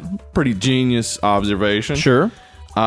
He goes on to say, I think that if you extend that a little bit, you'd see that this is the same sort of thing with the aging and disease, that you don't look over and say, that's a fine-looking, cancer-riddled young man. Well, that's a very odd observation, I would say, Steve. That is an interesting observation. I can't say I've ever said that before, actually. Uh-huh. So he's not wrong. And he says, well, people will say to me, well, why bother? And he says, well, it's because the man still exists. He has to look at himself. Damn. The idea is, these people, the body horror he's going for, people have these conditions. People have these things that make their body look non-aesthetic to us. Mm-hmm. Yeah. And we can all go home and pretend it doesn't exist. Yeah. But that person wakes up and looks like that. Yeah, every morning. Yeah. So his idea is confronting that. Wow. Saying like the real thing about horror that we're all always trying to push out of our mind is the actual idea of our bodies being deformed or, aging and becoming decrepit and things like that. Or invaded by a foreign body or parasites or aliens or whatever. Yeah. Which is a very primal fear. Yeah. And I think that some other like sci-fi flicks have dealt with that well. I mean, if that's a primary theme of Alien, of course. Yeah. Is the invasion of one's body. Yeah, this is a prime body horror time. The early to mid 80s. Oh yeah. We got a lot of great body horror. The Thing, Alien, this like tons of stuff. Tons of wonderful, topics, just way different than anything that had been done up to that point. And when you're dealing with the body horror stuff like that too, especially when you're talking about the invasion of one's body, I think it also can't help but have a sexual element to it, which a lot of Cronenberg stuff does. Oh, I got you some quotes, buddy. Let's go to one of my favorite sentences I've ever heard spoken by a person. Okay. A virus is only doing its job. Okay, yeah. Fucking mind-blowing idea. Let him elaborate. A virus is only doing its job. Just imagine. It's only trying to live its life. The fact that it's destroying you by doing it is really not its fault. So I think it's trying to understand the interrelationship amongst organisms, even those that we perceive as disease, and to understand it from the disease's point of view. That is very, very strange. It's just a matter of life. It has nothing to do with disease at all. I think most diseases would be very shocked to be considered diseases. Wow. That's a very negative connotation. For them, it's very positive when they take over your body and destroy you. It's a triumph. Right. Yeah. That's fucking... First off, the notion of how do you understanding get to that point where you're like, what is it like from a disease's point of view? But he followed through on the thought, and it's like, yeah, no, that's right. I mean... He's not wrong. You're not at all. wrong. No. How'd you get there? Who knows? And this is something... Okay, so I watched a documentary, and some of these quotes are from that documentary, called The New Flesh. Or... All Hail New Flesh? Something like that. And it's from 1986. It's a Canadian TV documentary. Soundtrack by Rush. Obviously. Catering was just hockey pucks and maple syrup. Yeah, obviously. Yeah. The Gretzky, they call it. That's what they call it. Can I get a Gretzky? That's 2 hockey pucks sandwiched in between another hockey puck. And a Tim Hortons coffee. And a Tim Hortons. Some Timbits. Of course. Yeah. And a poutine. See, we know Canadian stuff, y'all. We know. It's true. Toronto. But, so in this, they interviewed like Stephen King and a bunch of other people, but they were interviewing Martin Scorsese, and Martin Scorsese, like, he was being very genuine and honest. Like, he was respected filmmaker. Yeah, and he was talking about the things that Cronenberg says his movies are about. Yeah, and he was like, "Oh yeah, I heard the things he says his movies are about. I don't see that in the movies at all, but I like what he's doing." Interesting. Okay, like, still on board. Like, yeah, people like. Cronenberg just says the type of shit that you're like, oh, okay. And then you watch a movie like Videodrome where like a man's flesh like grows over his gun and he's got like a slot in his stomach. Yeah. That, like there's just all sorts of weird shit in it, and you're like, okay, how is this about anything? Yeah. But it's about things. Are you ready? Tell me what it's about, Steve. I want to know. This is another one I really like. And what a fascinating card this guy is. The strength of the middle class is that it's like a giant amoeba. It can absorb anything. What seems radical and threatening to it, the way that it defends itself, is not to build a shell around it that can be broken, but just to absorb whatever it is and assimilate. Like the blob. Right. Wow. And I started thinking about this, and I realized, like... Don't defend, just absorb. I realized that this is an explanation for the rise of Trump. don't defend, just absorb. Like, you don't try to defend your old values. You just go like, no, God likes what he does, and this is all the same stuff we've always believed in. Nothing's changing. No one's being weird. Holy moly. Because you just assimilate. Because if you build a structure, if you try to fight against it, you can be destroyed. An amoeba just wants to absorb and be its... Attain voters. Right, attain voters, right. So anyway, yeah, I thought that was fucking interesting. That really is, man. That really is. All right, now this is from Shivers, but I mean, this is obviously just straight from Cronenberg. This is a character says this. Shivers is a movie. I haven't seen it. Okay. Oh, it's interesting. There are parasites that are made to replace human organs. Okay. It's interesting. You'll have to check it. He's a weird guy. Right. He's a weird guy. So, disease is the love of two alien kind creatures for each other. Even dying is an act of eroticism. What? Even to physically exist is sexual. Holy shit. What? I'm going to need to ponder on that one for a little while, I think. Holy cow. I wrote down so many, and I don't want to sit here and just keep reading quotes from him, but he really does. He has a point of view, and he has a real interesting way of trying to make that point of view into a movie. And it's almost, I'd say, in some ways, it's like watching a musical for me, except with far less action, where I'm just like, how did he get to this? Like, how? My brain does not work in this way. There are moves that I would just never make. No. You know? No, but you see it and you're like, okay. Yeah. All right. I want to know where you're going to go with this, because right now I am perplexed. Well, that's the thing, is like, no matter how weird a lot of his shit gets, and a lot of it gets really, really weird. Yeah. Oh, yeah. You still feel like you are in the hands of a competent filmmaker who has something to actually say. Yep. Like, it rarely ever feels like, okay, this is just some, weirdo guy that made something that was just weird for the sake of being strange. Right.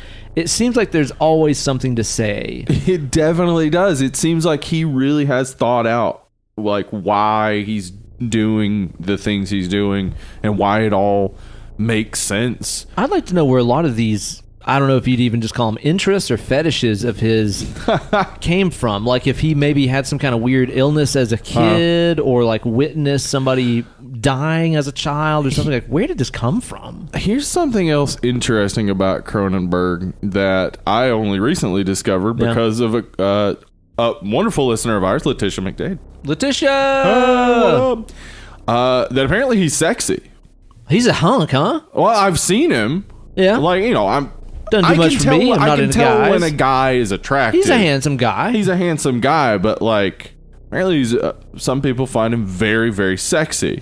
I think a lot of that has to do with the fact that, everything for him is in some ways sexual. Ooh. There's so much sex throughout. Like, it's weird. Yeah. It's strange, but it's still about sex. Still there, yeah. Yeah. Interesting, man. I think he comes across as somebody who's, like, mysterious, and, I mean, he's handsome, but also mysterious and intelligent, and, like, you would just be always trying to figure him out. Like, and apparently a lot of people find him sexy. So, well, and in interviews, he seems like shockingly normal. Yeah, very normal. Like, very well it's not like when you watch like interviews with like Clive Barker, where you're like, okay, this guy's fucking crazy, Yeah, or Stephen King, where you're like, he's got a weird manic energy about him. Yeah, exactly. Yeah, there doesn't really seem to be anything all that odd. About Cronenberg whenever you watch interviews with him, but yeah, he clearly has a very unique perspective. And I don't know, man. That whole thing that you said a second ago about trying to understand from the disease's perspective is kind of weird. And I think that even at some level, I think a lot of us cross that point maybe where when we see the amount of like environmental damage and stuff and the amount of damage we've done to our own planet, and you start to really wonder if humans are just planet cancer. Yeah, that is one thing that I thought about when I was thinking about this same thing, was that like, in a lot of ways we are, and we don't perceive ourselves. Because it's like, we don't take into account the host organism. Things we need so that we can survive. Yeah, exactly. Yeah, it's like we don't really think about destroying the host organism. We think about continuing your own species. I mean, when we all talk about, it'd be the end of all life on Earth. It'd be the end of us. Earth would still keep going. Yeah, Earth would still keep kicking. Yeah, exactly. They would figure it all out after a while. Yeah, but to our perspective, all we can think about is the survival of our own species, which is very much like what a disease must do as it replicates and destroys its host organism. Mm-hmm. You're fueling it. I mean, we are technically giving Earth a fever. Yeah, that's true. So, wow. That's awesome. I like all that insight and stuff you had about old Cronenberg there. Yeah, he's great. I mean, let's just talk. Have you seen any of his other movies? So I've not seen many. Okay. I've seen The Fly, obviously. Yeah. I've seen Videodrome. Which is so fucking crazy. Videodrome's more fucked up than The Fly by far. It's way fucked up. All that like weird shit where it's like people getting murdered and like whipped on TV and stuff. And everybody's just watching it. Debbie Harry's weird as shit in there, man. Yeah, and like you said, just people James Woods. With guns for hands. Yeah. And James Woods. Oh, fuck that guy. Yeah, but he's great in it. He's great in it, man. He plays a great asshole. Hell yeah, he does. Because he is. Based on a true story. Yeah, based on a true story. I've seen that. I've seen A History of Violence with Viggo. Is that Viggo Mortensen? Viggo Mortensen, yeah. And what's his name? Ed Harris is in there, Ed Harris is in there, yep. And I remember really enjoying that movie's movie. Great. And that one's really not weird at all. No, It's weird in how normal it is. Yeah. It's like he just flipped a switch and was like, I guess I can make a normal-ish movie too with no History of Violence biomechanical things. And Eastern Promises are both just I've heard that's good. I've not seen movies. Yeah, great. I love them both. Yeah. Both have Viggo Mortensen in it. Okay. Yeah, I think you see his like big old hog. Yeah, in he Eastern has Promises. a fight in a sauna naked. With his hog just flapping around. Which he's in a Russian gang in it. And Russians, they love themselves the banya. The banya, huh? Banya, yeah. Right. That's where you go. You get in your steam, and then you come out of there and you dive into a cold pool of borscht. And also, while you're getting steamed, they beat you with birch branches. It's supposed to like, that's a twist. It's supposed to like bring the blood to the surface and make your skin. Well, welts are technically blood rushing to the surface of your skin. I don't know. It's crazy, but it's Russian tradition. There's not much of a tradition. I bet there is though, because they drink in the banya as well. There probably is a tradition of fighting with your dicks out. I wonder where there is in Russia that you don't drink. No. Just no. No is where. I'm trying to think if I've seen any of his other stuff. What are other ones that I might have seen, Steve? There's some popular titles I'm forgetting. I've not seen Shivers. Okay, have you seen Rabid? I've not seen Rabid. Yeah, Rabid is great. I recommend that one. Right. Have you seen Scanners? Oh yeah, you did Scanners. You did Scanners, yeah. Yes, I've seen Scanners. I think Scanners, Videodrome, and Existence are like a trilogy, it seems like to me. Existence has Jude Law and she was in The Hateful Eight. Jennifer Jason Leigh, yeah. Right. It has them, and she's a video game programmer, but the video game systems are these like flesh pods, and you connect them into this like they have like this umbilical connector that connects into like an Avatar. Avatar stole straight up. I didn't even think about it. Because I even watched Avatar, but I do know that's a thing. Totally Avatar straight thing. up just stole that. Fuck them. There's nothing in that movie that's fucking original, man. But you have they have these ports in their spine that are like these flesh ports, and like they have like they like rub them to get them to open up, and then you I don't like how this sounds, Steve. Anyway, and then you play these like really realistic virtual reality games. It's fucking crazy. I love that movie. That sounds too like that continues the kind of biomechanical merging of technology and flesh that I think is a long running flesh is a big thing, and we'll get into that theme that he's always had in his flips and stuff too. He must really like a Giger, I bet. Yeah, I would imagine. He also did Naked Lunch, which is an adaptation of a book that you couldn't possibly adapt. I've heard that. And it's a perfectly wonderful adaptation. I love Naked Lunch, the book. Read it when I was like 16 or something, and like I love his entire aesthetic there. He did the cut up technique where he would write sentences and just throw them in the air. Like he would write these paragraphs, cut up the sentences, then throw the sentences in the air and glue them together in random orders. Why? He was sending the pages for the book to was it Ginsburg? Yeah, he was sending it to Ginsburg, but Ginsburg was getting them out of order. And like, so the book is like not only completely out of order because of the cut up technique, but out of the order that Burroughs wanted it to be in. But Burroughs thought it was perfect because it so perfectly sort of emulates being on heroin, where it's like you're nodding in and out of different stories, where you're just coming into these different stories. But the movie Naked Lunch, I believe that has Ed Harris in it too, and he plays an exterminator, and the stuff they use to exterminate these bugs, you can also inject it, and it's this real weird fucking drug. What? Oh man, I've seen some like cool. And it has biographical stuff about Burroughs in there too. That's interesting. Okay, because he shot his wife in Mexico. Holy shit! On accident, playing William Tell drunk. Wow, that's a hell of a way to do it, I guess. Yeah. They let him go. I've just seen stills from it, and I've been like, what in the fuck could possibly be going on here? The creatures and stuff in it. Oh, man, it's so weird. Yeah. I liked Same with it. Existence, where it's like, I don't know what it's about, haven't seen it. Looks really strange. It does. But yeah, I mean, he's got his real weird stuff. Oh, also, The Dark Half. And I haven't seen that. He did the adaptation of that Stephen King book that it was with Christopher Walken, and you could see Dead Zone. Yeah. Oh, he did that. Yeah. Okay. Dead Zone is interesting.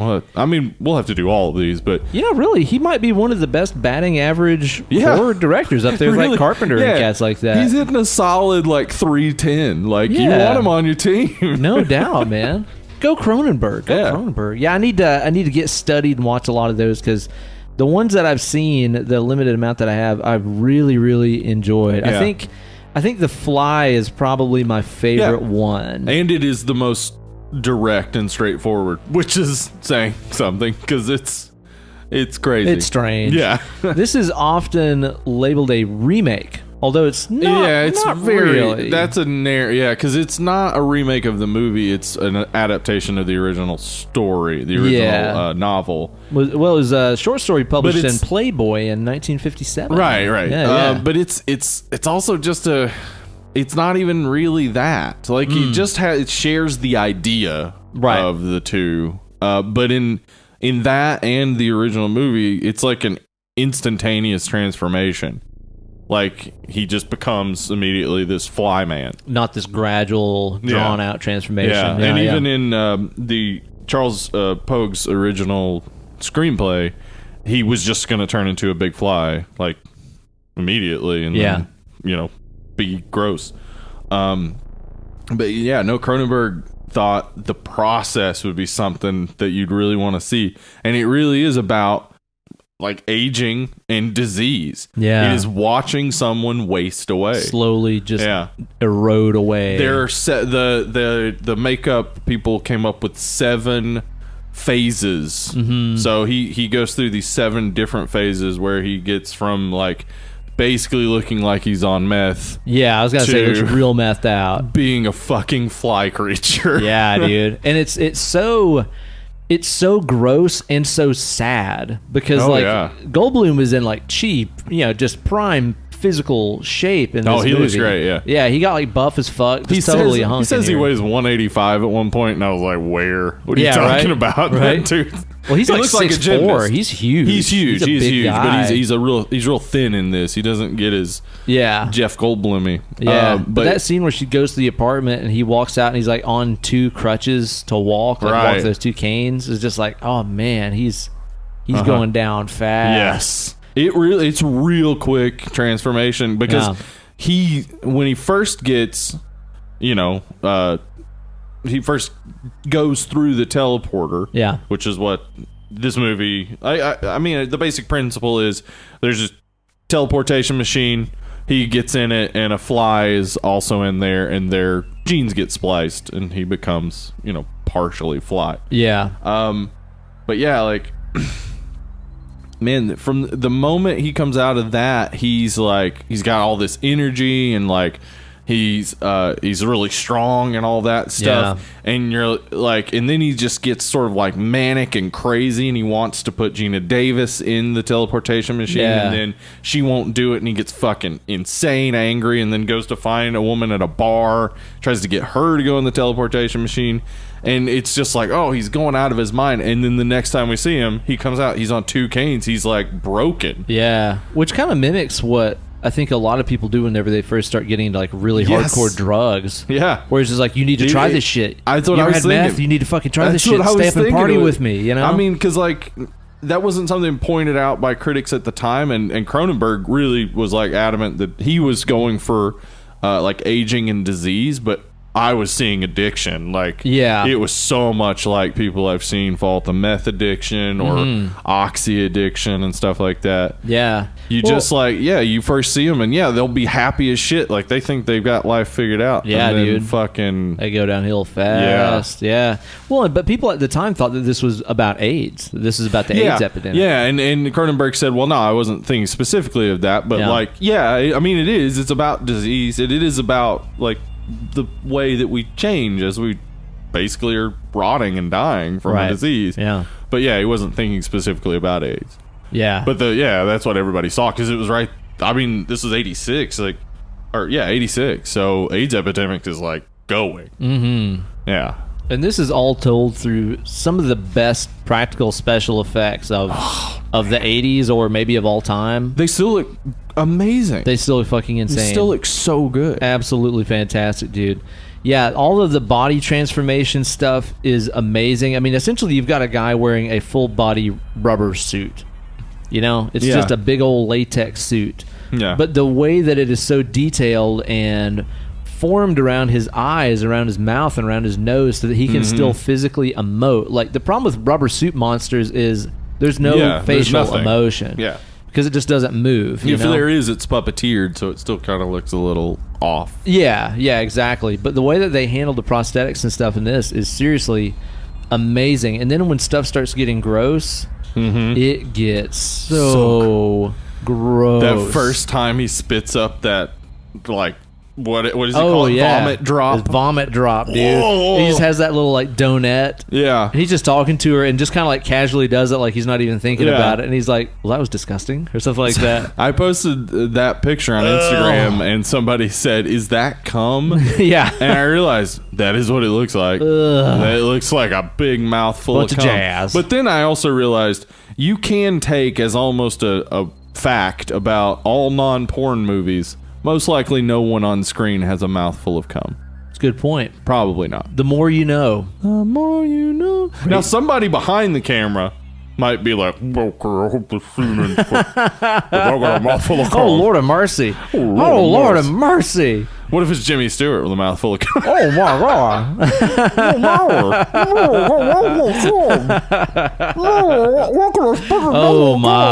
Oh, my.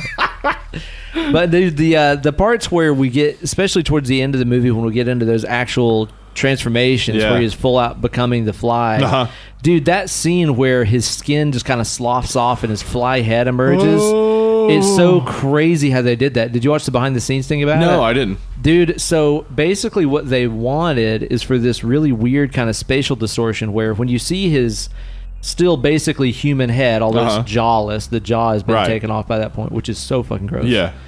And whenever the skin kind of sloughs off and the fly head emerges, the fly head is actually bigger than the human head. Mm-hmm. They want it to look like there's something bigger inside of this human form. And it's hard to tell from the angle that they used in the movie, but it was this crazy, like, spring-loaded fly head that, like, expanded out. Oh, man. And that's what forced kind of the skin to fall off of it. And everything is just so gooey and gross, and they were able to work those animatronics, like, even into the pods. Like, the pods, this little tiny confined area. Yeah. They had all these operators, like, under the floor and shit working that thing. Looked amazing. Man, it's so great.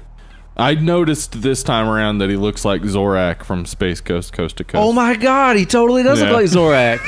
Holy shit, how have I ever thought about that? It was awesome. As soon as God, I used to noticed love it, that. it actually kind of, because that's a real intense moment, it actually just kind of ruined it for me because I was like, it's Zorak. Like when he grabs the gun later and puts it to his head. It looks like I thought of it being like Zorak. Pinchers. Yeah. I was like, Dude. oh, don't kill Zorak. Don't kill Zorak. Oh man, that's great. I hadn't thought about that. And then, like, dude, earlier when like his ear is falling off. Oh God, yeah, that's one of the scenes that stuck with me from childhood and it's too. so gooey. Yeah, everything's so goopy. Yeah, that did make it hard for me to be around sick people for a while because I was like, is shit gonna fall off? Right? Like, yeah. Well, and then you think about like leprosy and stuff like that. That and it's does like, happen. That can happen. Yeah. Yuck. The fucking fingernails, dude. Fingernails are just why? Because don't do that. It's like your fingernail there is there to cover the most sensitive spot in the universe. Yeah, like nothing can be more sensitive than under your fingernail. The moment you accidentally like reach for something and something goes under your fingernail, you're like, the world fucking sucks. Yeah, exactly. It's over. I'm Life out. is done. Kill me now. Yeah. And like his teeth, dude. Like when his teeth just fall on the computer. So gross, it's man. So nasty. And dude, even just not even discounting his stuff that he goes through, like when they put the baboon in the pod and the baboon gets like turned inside out. Oh, that's brutal. The inside out baboon, because it's not like he says inside out, but it actually looks more like just discombobulated. Like like there's like. It's like its spine is going up, and then there are teeth on the spine, like moving and shit. Oh, yeah, dude, it's crazy. Yeah, it is as if all the genetic information was just scrambled. Yeah, and didn't quite know what to do with it. So we need to talk about teleportation. Then I want to get into talking about teleportation. I got a lot to say about teleportation, but I'm gonna try to keep it a little bit brief. Get in here, nerd. Here's we're talking teleportation. One of the stuff. major important theories of sci-fi teleportation is, and the most discussed idea is, by all ideas of teleportation logic, basically what it does is it encodes the information that is you, and then puts that information somewhere else. Okay. Now, some people will argue this like fucking crazy. But I will say, I can't see their side. The person who steps into a teleportation device dies. Okay, I've heard that as kind of like a Star Trek theory that it eliminates you and then just recodes everything. And then 3D prints it, basically. But that's a different person. Right. But is it? So this is the answer. This is the question that like dives so deep in our psyche that it's so hard to comprehend, because we think of ourselves as the thing behind our eyes. Sure. We're the thing behind our eyes. So if I were to be encoded as information and reproduced somewhere else, the thing behind my eyes ceases to exist. It seems that way. And then there's a new thing behind the eyes of that thing. That's now me. Yeah. Because if you can encode my information and teleport me, can you encode my information and not teleport me and then create another me? Mm-hmm. And then I wouldn't be able to see through that. That's eyes. Yeah, exactly. Yeah. So that's not me. Right. So if I'm teleported, I'm dead. So I think that they play that out in this movie, and it's real subtle. He does change because of the fly stuff. Yeah. But he also changes immediately. Yeah, he does. He's immediately more like twitchy and immediately. Yeah. He becomes a completely different person and starts talking differently and saying different things. And yeah, you can say that's part of the DNA coding, sure, but he's also not acting like the guy that we knew before, who was this like awkwardly charming, sort of nebbish, just like, he's very intelligent, but not real good with people. But also, he is good with people because he's Jeff Goldblum. Yeah, like he's very charismatic. Yeah, but then he loses all that. Like, and that can't just be the fly encoding. It has to. It seems like it means that. Yeah, his brain went over here, but his brain doesn't have that person in it anymore. Right. And now it's dealing with this encoding that is also fly. So it's a completely different individual. So my theory then is that Seth Brundle dies real early in the movie, and the person we see after that is Brundlefly, and that's what he starts calling himself, is Brundlefly. That's a completely different individual. The lovely Jeff Goldblum that we all were enjoying for 30 minutes is just dead. Well, and that's interesting too, and that would kind of tie into one observation that I had about the movie that made it really interesting to me, is that he isn't even necessarily all that concerned about his mortality. He's almost studying the effects of what's happening to him, like a scientist. Like he wants to just, let's document this. Like, this he wants to talk on video. He wants to show himself using his vomit drop. Yeah, to like have it as like, this is what will happen if you do this. Like, these are the results. There's no urgent like, I must reverse the effects of this and find an antigen or whatever. Not until the end. And he's not. It's like he is trying to figure the deleted scene where he like merges the baboon and the cat. Yeah.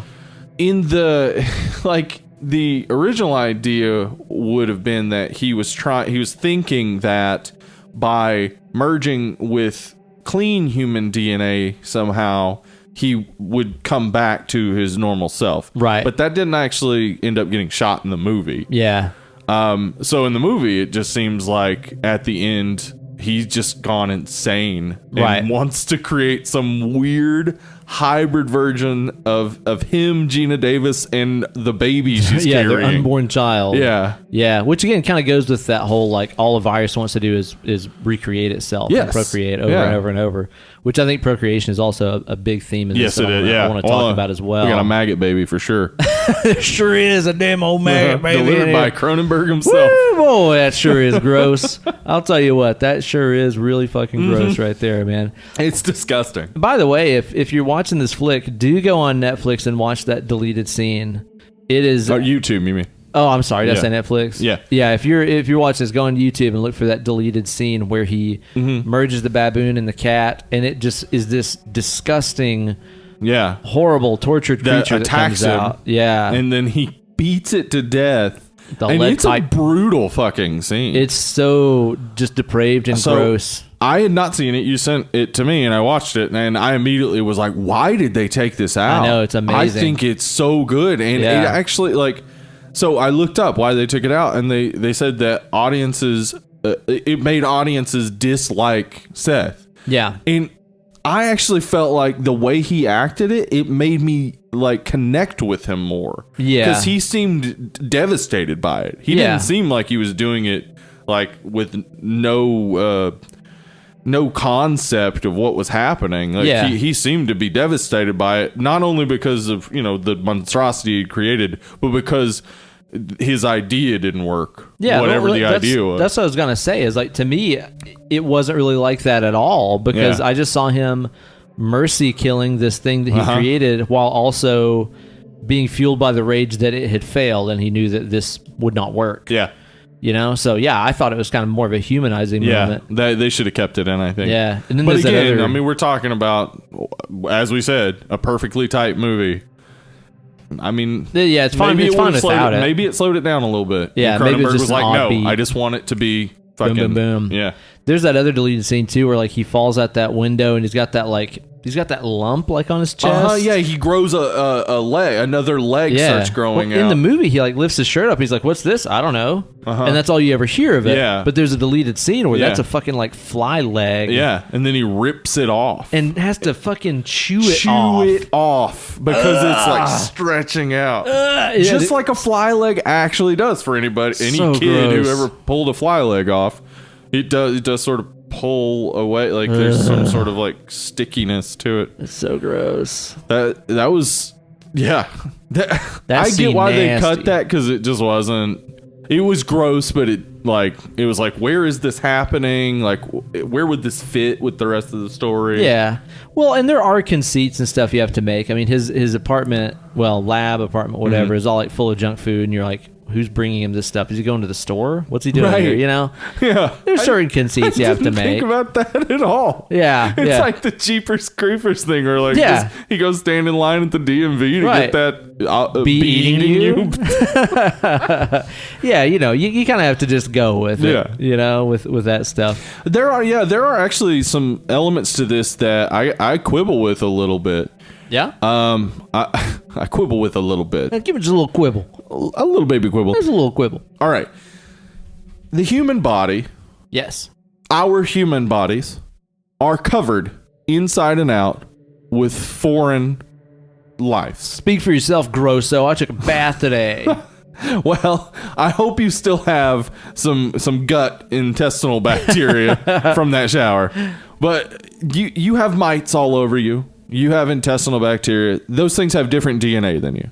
That's true. Okay, yeah. So if you teleported something and the different DNA gets mixed up, then there'd be no way he would have come out normal in the first place.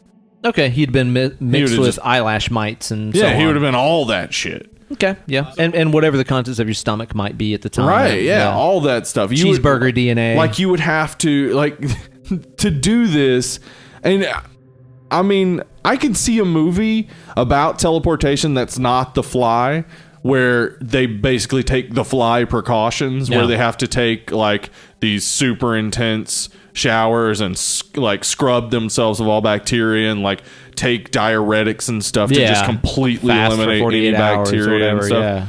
Yeah, like, I could see that being an interesting thing in a teleportation movie, but I get why they didn't, like, worry about that, because the central concept, you get it. Like, you can quibble with it, but it is very simple. Right. But yeah, I had a little issue with that. Also, when he puts the steak in there, he puts it in on a plate.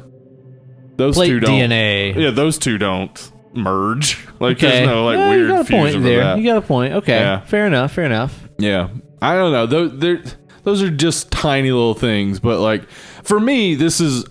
I mean, I know this is a movie about The Fly, but teleportation is like an obsession of mine, sort of. So, for me, this is a movie about teleportation that involves a dude turning into a fly creature. Yeah. So, like, the small things, I was like, I don't know. They could have fixed that. Now, as far as themes in this movie go, it kind of has a tale as old as time that has always been a theme throughout horror literature and movies and everything. Going all the way back to Mary Shelley's Frankenstein. This fear of technological calamity. Right. That is something that has always been a theme throughout horror and is very huge in this and Jurassic Park and everything else Michael Crichton ever touched, Here's a Cronenberg quote. Tell me what he's got to say about to what it. You just said. We were meant to tamper with everything and have done, and that's going to reflect back and change us. Oh. That's pretty He dope. sees humanity as, like, the things that we can imagine doing, we should do. And then that's what we're supposed to do. They will change us, and we will become different. We'll become a different thing. We won't be Homo sapiens anymore. We will evolve. That's how we evolve. Yeah. Actually, and I mean, that is something else that just reading up on, because he talks about viruses so much, the viruses are one of the main motivators behind evolution. They actually, take DNA from different species and can eventually, like, make DNA cross species boundaries and things. Yeah. So yeah, the idea that, like, tampering with science is like a horror. He's because of what he says about virus, he's turning that on his head. He sees this as a triumph. Like, the end of this is a triumph. Yeah, the virus wins. But it's also, like, it can also be seen as a triumph for humanity from his perspective, from this Cronenbergian perspective, because it's like a science experiment. In most fields, a failure is bad, but in science, a failure is as good as a success. Yeah, you found the wrong way to do it. Good. You found the wrong way to do something. Yeah. So at the end of this, it's like, well, we found the wrong way to do teleportation. Yeah. Well, it's like with the light bulb. It's like he found one right way to do it and like 5,000 wrong ways to do it. Exactly. Yeah. And that's always been a theme through, and again, not even just through horror literature, but even if you go back to like the story of Icarus. Right. Yeah. You know? That is about, Daedalus builds those wings. And, and it is about flying too high to the sun. I mean, the sun being a god. The earliest stories in human history are about the fear of technology and of taking our natural curiosities and cravement for advancement and how it can negatively affect us. And I wonder why that is. I wonder if it's because the more we explore technology and the further we take things, the further we start to understand that reality is not what we think it is. The further we understand that our perceptions are limited only to our senses, you know? Yeah. And our senses aren't even all the senses. Like, there are other animals that can sense things we can't even sense. Yeah, birds see these magnetic wavelengths and all this kind of shit, right? Yeah. But it's kind of like with every discovery that we make, we just learn more and more about how insignificant we are. I mean, we just took that picture of that fucking black hole. Right. And that black hole is gigantic. Yes. I mean, you're seeing it suck light in and bend light around it. That's fucking crazy. I mean, and of course, it looks like the Eye of Sauron. Or a butthole. I saw this great meme where a guy took like basically a picture of like a cat's butthole with its tail in the air and just like adjusted the contrast and stuff. It's like, don't believe the lies. And it turned out looking just like it. It was awesome. But, you know, it's like I think the more that we learn, the more that we realize how insignificant we are and how little we know. I think it takes us, I'll put it this way. I think the further that we go, the deeper it takes us into the unknown. I do think that modern advancements in technology in things like AI and things in like the idea of simulating realities and things like that, I think that the anti-science backlash we're seeing from a lot of people has to do with that, because that warps people's minds. That ain't in the Bible. Well, it's like, because if they think about it for a second, it demolishes their philosophies very quickly. It all becomes real bullshitty. It all becomes just like, oh, right, we could just be ones and zeros. And like fucking religion might be a virus we're supposed to be attacking. Like, we don't know.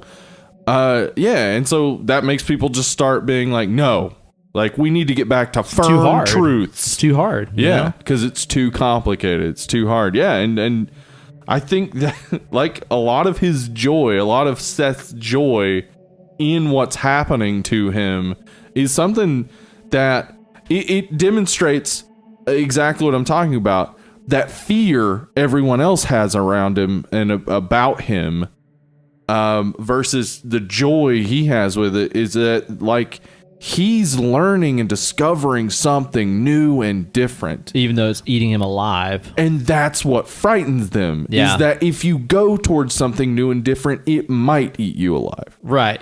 Yeah. When you go into that cave, you never know what's going to be there. So that's a primal fear. Exactly. So Cronenberg's so fucking good at this. Like, he's so good at drawing out our worst fears. Like, Stephen King's real good at making us fear everyday sort of things. Like, he also has, It and stuff that's way more out there. Yeah. But he's real good at making us fear the everyday. Yeah. Cronenberg is good at finding the things that I think it might be put this way: the things that we use our other fears to mask. We use our other fears to not think about the real deep fear. Like lizard brain fear. So I can be like, oh, my fingernails. I can worry about my fingernails, so I don't have to worry about am I real? Slightly larger issues. I think that another huge theme in the movie is the idea of transformation, which obviously we see in a very obvious literal way in the way that Seth transforms throughout the movie.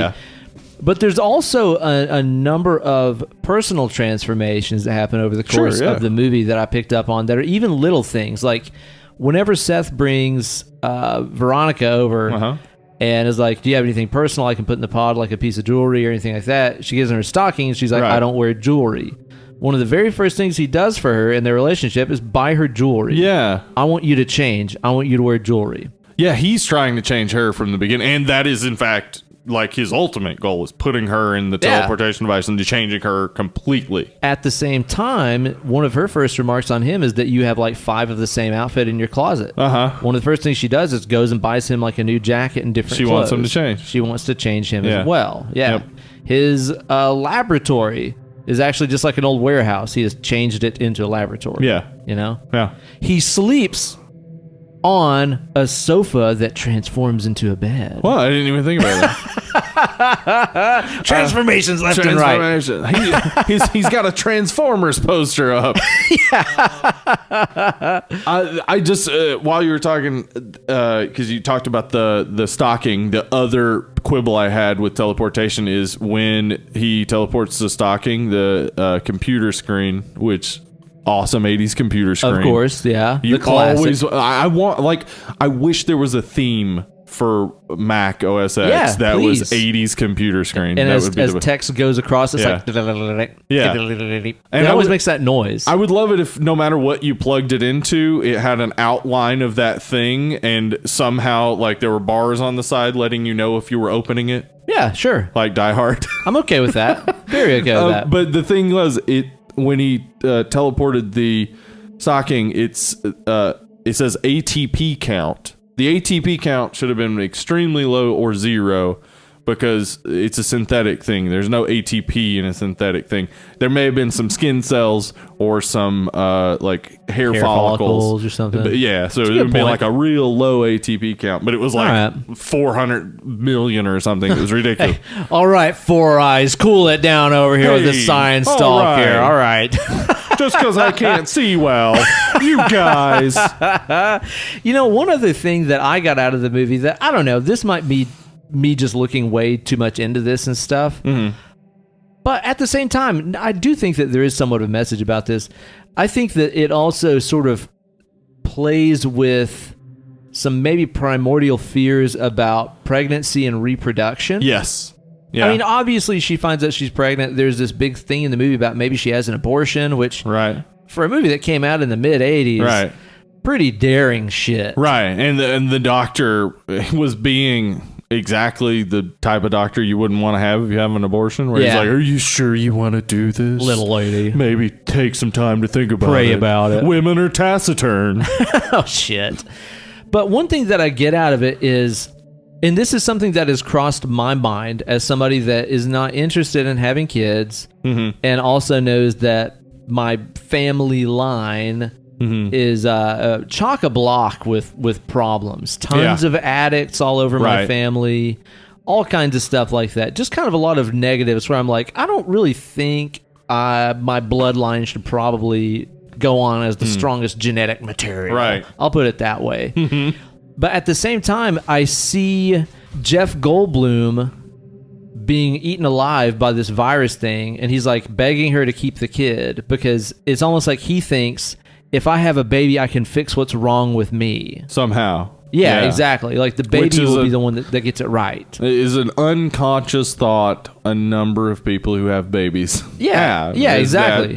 Doing this will fix I'll turn this one out something. Right. Yeah, like I blew my life doing pills and smack, but I'll fix this one, and that'll make it right, which is a very real thing. Ain't a bad way to raise a child. Oh, just horrible. A real terrible way to raise a child. Just a real bad way to do it. You want to raise a Todd Marinovich, look that one up. I don't know what that means. Todd Marinovich was raised by his dad to be a quarterback from day one. Did he do it? Yeah, and he became an extreme drug addict because his life had been controlled by an insane person. Woo! Yeah, the second he was able to make his own choices, he made bad choices. Because he'd never been given the possibility of making choices. Lord don't do that mercy. to your kids. Maybe don't do that. That's you know what, Steve? That sounds like a pretty good call. Don't do that. But then also Gina Davis is like seeing these problems might continue on in the next generation. I should put a stop to this. Yeah. Yeah, that's exactly right. She's talking about the disease he has and how it may affect the kid. Yeah. And again, that might be like living with somebody who, like we were kind of comparing to like a heroin addict or something, where it's just like, I don't know. I think he's going to inherit the sins of the father here. Right. You get pregnant with a baby through someone and you find out this big dark secret about them. Yeah. You start to think, is the child going to have that. What a horrifying, very real fear that must be. Well, I mean, but that could be even that could be with just things like Alzheimer's or stuff. Like I know, like for me with my wife, her grandmother was suffering from Alzheimer's, and like her mom worries about it so much. Oh yeah, and my wife, she worries about it from time to time, where it's just like. That could be something that happens. Like we share genetics, and it's as though that it's not a virus, or maybe it is. I'm not exactly sure what Alzheimer's is. It could just be bad code. That's right, but that can be inside me and can be activated. Right, exactly. It's frightening. And it's like I know that if I had kids, I know that the possibility for them to become raging wild addicts, like a lot of the people in my family have been, any of that could turn around and end up in my generation. I totally get that. Like it's just that is the scare. Like procreation is scary. Yeah, it's scary to think. What if they are like me? You know what I mean? What if they are? Yeah. I mean that is something parents often have to go through, where they have the kid that is so much like them that it's hard to raise that kid because you're like, I know what you should do because I've been you. Yeah. But like, you know, you have to make your own choices. Right. Yeah. I think this movie deals with those things. I mean, usually it just seems like people are talking about, the aging or the addiction thing or whatever, but I think that the pregnancy and genetic, hereditary kind of stuff is a very real part of this movie as well. Uh-huh. You know? I think it seems out of reach. No, I think it's right on there. Because the baby thing becomes a big element in the last 30 minutes of the movie. Like it's a big, but like she's talking about the abortion with the guy we haven't mentioned. What's his name? Stannis Baratheon. That's what I always kept thinking his name was. Stannis. Stathis.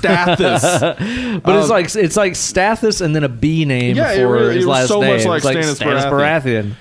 She talks about the abortion with him. Then she goes to the abortion clinic. Like this is two separate scenes separated by other story. Then Seth overhears all the talk about her getting an abortion and abducts her. Yeah. And then there's more talk about abortion.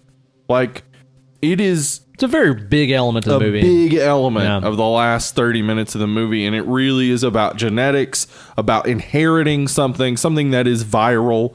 Not in the sense of being of a virus, but viral in the sense of being transmitted to you. Well, whether it's just being an asshole, like you know, whatever. Some of my family, But then it's like to Gina Davis too. It's like, holy cow! Like this guy has again invaded my body with potentially horrible things that are going to be passed on to this child. That is a very real, very fucked up fear. Yes. And Gina Davis does an awesome job in this, man. Oh, she's so good. Gina Davis rocks. Yeah. I'll talk about it more with our next week episode. But, and the reason why we're doing our next week's episode is because she was married to Rennie Harlan. That she was.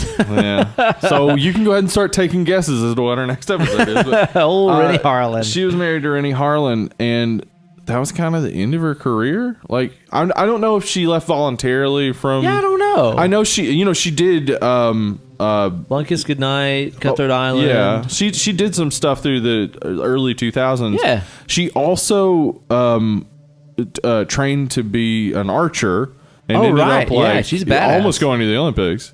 And I think she's like a fucking genius or something on top of all this. She's great. She's so awesome. And just gorgeous and a great actress too, man. Yeah.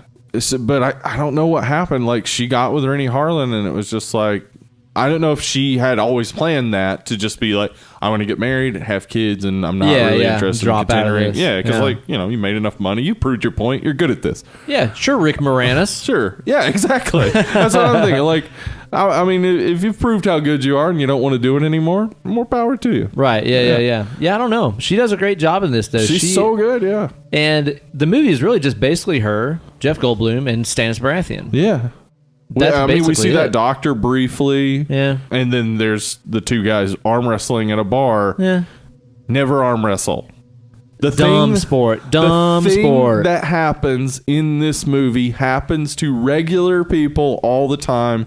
Just go on YouTube, look up arm wrestle, arm break, Woo, and you're going to see a ton of videos. Woo. Just Ain't arm uncommon. snapping. It ain't uncommon, No. man. I mean, just think about the physics of that. Take a stick, take a long stick, hold it at the base, apply a ton of pressure to the top of the stick. Right. It will break. Eventually. It's very gonna break. easy to figure out. Right. Dude, when that shit goes down, you see that like weird like acid stuff coming out of his fingertips, and then the guy's wrist breaks. Yeah. Oh, it's so gross, It man. is. He kind of turns into Spider-Man briefly in this movie. He kind of tends to get some spider strength at Yeah. you. He'll come at you spider strong. He gets a little Spider-Man-y. He'll punch a door frame. He'll punch a door frame right out of frame area. He punched it apart. He did. He punched it clean apart. He did. And that moment was the moment that I said, Gina Davis has known this man for 2 days. Okay, she gets a little attached to him Way too quick. pretty fast. Yeah. But he's 'Cause, Jeff Goldblum. I mean, listen, I am never going to say that someone expressing their frustration by punching an inanimate object is an indication that they're abusive. Yeah. But it is an indication that you're in a situation with somebody who has some issues. Might be living on the edge, Aerosmith style. Sure. I don't Now, know that I could ever be mad at anybody for leaving me for Jeff Goldblum. No. Like, if it was like, I'm leaving you. Come on, dude. Yeah. Like, if It's somebody almost ever like- told me they're leaving me, and I'm like, what? Who is it? And they're like, I met Jeff Goldblum. I'd be like, fair He's enough. an upgrade. Yeah, can you introduce him to me? but Then I'm out of your life. Then you could just introduce yourself to people as I'm just below Jeff Goldblum on some people's lists. Me and Goldblum, Yeah. Eskimo brothers. I mean, that's a great conversation It starter is. right there. You're gonna It make is. friends, influence others, right there. Yep. And dude, Jeff Goldblum wasn't really like a choice that the producers and stuff wanted for this because they weren't sure he was like a big enough star for this movie. Yeah, and he had been like he'd been more goofy and stuff up to this. Yeah, Like Transylvania 65,000, right, 6500, whatever. Earth Girls Are Easy. Yeah. I don't know if that was before or after this. I think it was before. Buckaroo Banzai before Buckaroo this? Banzai, yeah, that was before this. But dude, I could not imagine anybody else in this movie other than him. No. The way he's got He's that so deal perfect. where he's charismatic and he's like obviously very sexy. Yeah, But at the same time, he's weird. He's kind of he's a strange man. He's odd, yeah. And then his physicality in this movie is what really stood out for me because the way that he gradually transforms into the Fly and starts introducing all these like little the ticks little and ticks, stuff. yeah. Which anytime you see a fly, they're They like do that. twitching and Yeah. going all crazy and stuff. He managed to incorporate a lot of those things that just seem very insectile and fly-like in his mannerisms. But also, too, he just has a real lightness, a real like litheness in the way that he moves that just seems, I don't know, unnaturally agile and Yeah. light on his feet. I mean, Yeah. obviously, it's not him doing the gymnast moves and stuff. Yeah, a that's stunt double. not him. But it looked like he may have done the first handstand. Yeah, That yeah. looked like that was actually him. But then, yeah, they The switched to flippy an stuff actual is gymnast. different. Yeah, but man, like even as he's transforming into the Fly, and you see what you're watching a movie. You know, it's the same very well built 34-year-old dude that you saw a second ago Right. in his boxers, Right. or his briefs or whatever he's wearing. He was there. wearing some briefs. You know, it's the same guy under there, but the way that he's playing this incapacitated, feeble, disease-ridden creature is so ridiculously convincing, man. Yeah. It's like you feel his powers wane as he changes, you know? Like this, I mean, you know how like Charlize Theron in Monster got a lot of consideration for being willing to go that ugly. Yeah. Like same for Jeff Goldblum. Like as an extremely handsome man to just be like, no, I'll go as disgusting as possible. But I that's love, too- fucking dedication. He doesn't have to do that. He could just be No. in romantic comedies. He doesn't have to do that Yeah, shit. he's just some hunk. Yeah. But then, too, like, the fact that he just naturally kind of has those bug eyes and stuff. Yeah. He has this kind of insectoid appearance He does. naturally anyway. Yeah. He's a mantis-ish type of guy. You got that Zorax kind of look even about when him. we first see him, he does sort of like lean forward a little, like you could play it off as like, oh, he's a scientist type, so he's just kind of a like has bad posture or whatever. Yeah. But he does start out a little insectoid and then just gets more and more and more. Yeah. Yeah, good acting. So he's fucking cool. really great. Yeah. The guy that plays Stathis does He does a good job. His character's not, I don't think, supposed to be super likable. No, exactly. He's supposed to be terrible. He's terrible. He shows up at her apartment and takes a shower. Yeah, he's a fucking creep. She's like, can I have my key back? And he's like, I think I'll keep it. Right, that's fucking creepy. He threatens her basically with, he was going to publish stuff about Seth. Yeah. Way ahead of time, which would have hurt both Seth and her overall like project of trying to write an article about this teleportation thing. Yeah. So he's like threatening her with that. Like, he's just a real dick. But he's like, it's hard to be good at acting as a dick, and this guy does a great job of it. Yeah, he does a good job of it. He's still doing a bunch of shit. He was just in the most recent American Horror Story season. Yeah. That's cool, man. Yeah, like he's been around for a long time, but his character kind of goes through a couple of odd changes, because at first he is just this very hateable dick guy. Yeah, but he kind of saves the day-ish. He's the type of guy that nowadays is online complaining about how he doesn't have the right forehead structure for women to want to have sex with him, and probably how women are all wrong and bad. Yeah, he's probably one of those kinds of guys. Because like, he's super shitty to her. Yes, and then like he sees his moment to be the white knight. And it's like, is he concerned for her, or does he think it's going to make him look good by saving her? Yeah. Like, you just don't trust him. No. So, yeah, he does kind of, like, he does save the day. So, it doesn't matter what his actual motive was. Yeah. Like, the ends can justify the means in that case. Well, but it's still like, I don't know what of a good guy he was. When we say save the day, we mean he brought the gun. Right. Well, he shot the connector to her pod. Okay, yeah, you're right. Yeah, that's true. So he did save her, but she's the one who shot Seth. And when he gets his hand like melted off by the vomit. Oh my god. And his foot too. The foot severing was just awful. Was insane. That was so gross. He's in the second one. And I remember seeing the second one as a kid. I was going to say, but I've never haven't seen the sequel since. No. Yeah. And that effect is very reminiscent of like the melting Nazi faces. Yes. Yeah, it looked a lot like it. Yeah. And I think they did the same deal where it was like wax heated up by lights, and they showed it in fast motion and stuff. Extremely effective. I mean, dude, it's like, try telling me that those Nazis with the melting faces in Indiana Jones don't still look awesome. They still look fucking awesome, man. I mean, it doesn't look natural, but it looks great. Yeah. Like, it really gets the effect across where you're like, that's maybe what a melting face would look like. Yeah. And in this, I have no idea. Maybe if this guy's foot got vomited on Vomit dropped, Yeah, man-fly acid.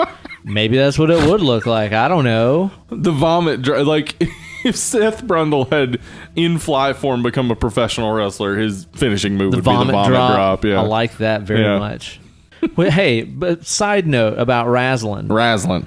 I watched a compilation of the Hardy Boys. Oh, really? The other day. That's a great choice. And I'll tell you what, insane. Those boys could take some bumps. My God. This is just coincidental. I watched Jeff Hardy and Devon Dudley. WWE has this thing on their YouTube channel where it's basically like a react thing. They have two of the wrestlers involved with a match sit and watch the match and like talk about it, and it's Jeff Hardy and Devon Dudley talking about all those bumps. It's fucking amazing. I have to watch that. That's on YouTube? Yeah, it's on their YouTube channel. Holy shit. Yeah. It's funny you mentioned the Dudley Boys. I watched a Dudley Boys compilation thing too. Again, a great choice. And Devon and who's the other one? Bubba Ray. Yeah, dude. Those guys used to just get annihilated in the ring. They were badasses. Like ECW, awesome. They were the only ones that were really able to bring ECW to WWF. Yeah, like because the Tabor Lounge and chairs matches between them and the Hardys, the TLC stuff, dude. And then the Hardys and Edge and Christian. Yep. I watched clips from those matches. Unbelievably brutal. Fucking good. Holy shit, so good, man. I want to watch more. Speaking of body horror, no shit. You want some light body horror? Watch those table ladders and chair matches. Interesting thing about this movie too, Steve, is that it really doesn't have a hero. Who's the hero? No. Who's the villain in this movie? No, it's just a story. It's a story of science. Yeah, exactly. Science is the triumph. Like, We learned something. The end. That's basically it.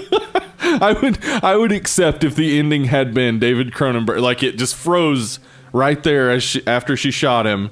Then David Cronenberg walks out in front of the screen and says, "You see, science is the victor here."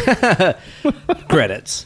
The end. What do you think about the ending where it's just she shoots him, she kind of screams, and that's it? I think it's perfect. There were like 3 other endings that they had, and I saw one of them. Right. Did you see the butterfly baby? The butterfly baby. Yeah, she's still pregnant, and she has a dream where she's sleeping next to Stathis. Yeah, so she's apparently going to get back with Stathis. He sucks, which makes no sense. Yeah.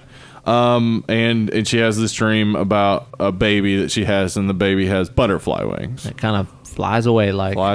It's very strange. There were a couple versions of that. There was one version where she wakes up and Stathis wakes up too, and he's like, "Oh no, you're not pregnant," and she's not pregnant. Oh, and then there was another version where that's just the end. The baby flies away. The end. Okay. Yeah. I'm glad they went with the ending that they did. Yeah, me too. There were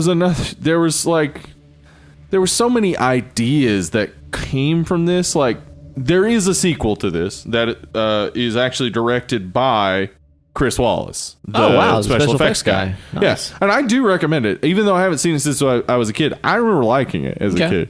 I'll watch it. It might not be great, but there were other possible sequels, and they've been throughout the time since then. They've all been in different levels of development. Rennie Harlin wanted to do. Oh, Rennie. Yeah. Rennie Harlin wanted to do a sequel ignoring the other sequel called Flies. And it was going to star Gina Davis, and she was going to still have been pregnant, and then she was going to have twins. Okay. Yeah. There were a couple other attempts, but the one that matters the most to me is that David Cronenberg said in 2008, and then throughout up to 2012, said that he had an idea for a sequel to The Fly. And David Cronenberg famously just has always refused to make sequels to his movies. But he had this idea, and he wanted to go for it. Unfortunately, it stalled in production, and now we're getting a remake of The Fly. Oh, seriously? Yeah. A remake? Yeah. Could we call it The Why instead? All right. I'll address that in a second. But this was funny because after we watched The Fly the other night, I was talking to Emily, and I was like, 1986. We're coming close to 35 years since it was coming out, and Hollywood loves zeros and fives. Oh, yeah, of course. So 30, 35, 40. I was like, remake I time. bet you there's going to be a remake in 2021. And then I looked it up, and there's a remake currently in development. Now, the people attached to it, I'm interested in. It's J.D. Dillard, and it's co-written by Alex Thurer. And they're independent guys who also have worked in other areas. J.D. Dillard has worked in special effects, and Alex Thurer has worked in just all sorts of places, but editing and stuff like that. So they're filmmakers who know film. They've done stuff. They could do so. And honestly, this was less than 30 years after the original. I don't know. It could be good, but I don't know. Pet Sematary. I'm fine if they're gonna make the remakes, but I feel with Pet Sematary, I was cool with it because I was I didn't like the original. But this one is it's already good so movie, fucking good. And I just don't know how. You'd have to just do something completely different called The Fly, just like Cronenberg did. Just don't connect it to the Cronenberg Fly. Right. Just be all right, it's a guy who gets merged with fly DNA. Let's do our own take on that. Not the exact same thing that just happened. Or I think maybe in the new one, what ends up happening is there's a new Snapchat filter that turns people into bug-eyed fly people, and a guy gets merged with it in real life. That actually sounds like something that might happen. Yeah, I know. I shouldn't even put that idea out into the ether, because that's exactly what's going to fucking happen with it. I just, and again, all I'm just imagining is, fucking garbage CGI and a less charismatic cast, and all that jazz. It's not going to make a better movie. So I don't know. I hope I'm wrong. Every now and then we get those remakes that are great. I mean, this is, in some people's eyes, a remake, and it's fucking amazing. Yeah. I've not ever seen the original one from like 58 or whatever. I've never seen it. I have seen when they reveal him as the Fly. Yeah. And it's ridiculous. Like, I have a fly head. It's so ridiculous. He's in like a campy trench coat. Yeah. Like, just a huge fly head Man, in a trench corny. coat. He looked corny. What do you think about the soundtrack in this flick? Oh, man. Fucking awesome, man. Like, I don't know why it would be good, though. Like, it's just some no-name dude. Yeah, you know, somebody you've probably never heard of. Pretty underground. He's worked on some movies. Done a few. Like, maybe the Lord of the Rings movies. Yeah, okay. Maybe he did, like, I've seen those. Yeah. Like, he's great. This was, like, it starts with a bigger musical sort of sting than I thought it would. Yeah. Like, also very it just comes in real dramatic. Yeah, and it's a full orchestral score, not a synth score as was popular at this time with other flicks. It's like kind of like after John Carpenter, it was just like, you know what you can put in horror movies? Synth soundtracks. They're cheap and they're awesome. This has a full orchestral score and it's killer. It really is. It really is. It goes bigger than the, say, like, you know, Friday the 13th or any John Carpenter movie. Yeah, it goes so much bigger and so much grander. Kind of more like what you'd get out of a Hellraiser.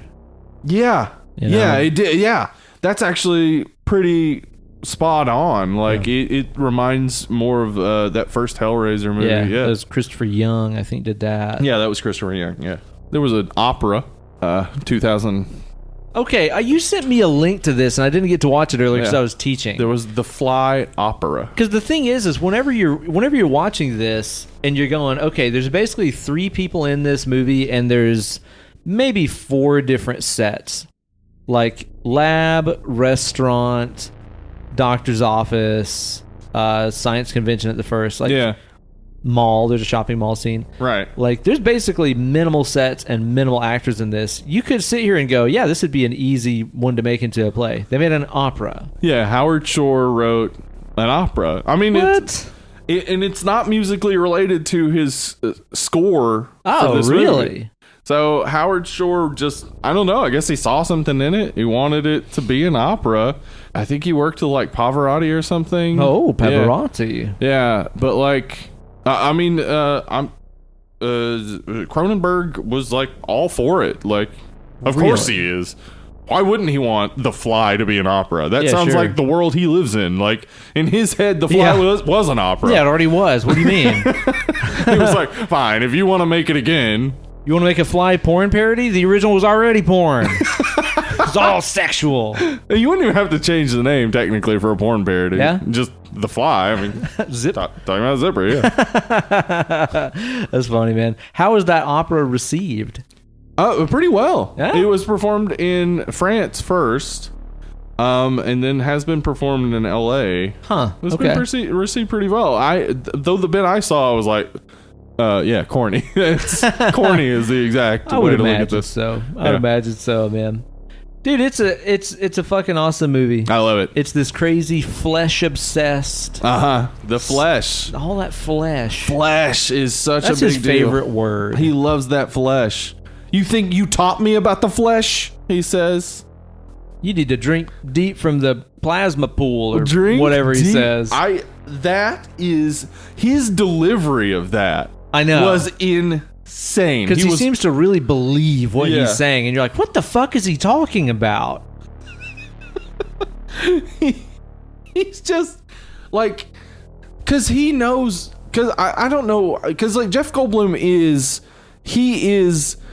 I think if Jeff Goldblum and Nicolas Cage were to meet, they would merge into one God man. I want to put them in 2 pods and merge them together. Yeah, because they both take the most insane risks, and it's like Jeff Goldblum is the golden boy where it always works out for him. Yeah. And Nick Cage is like, what the fuck is happening?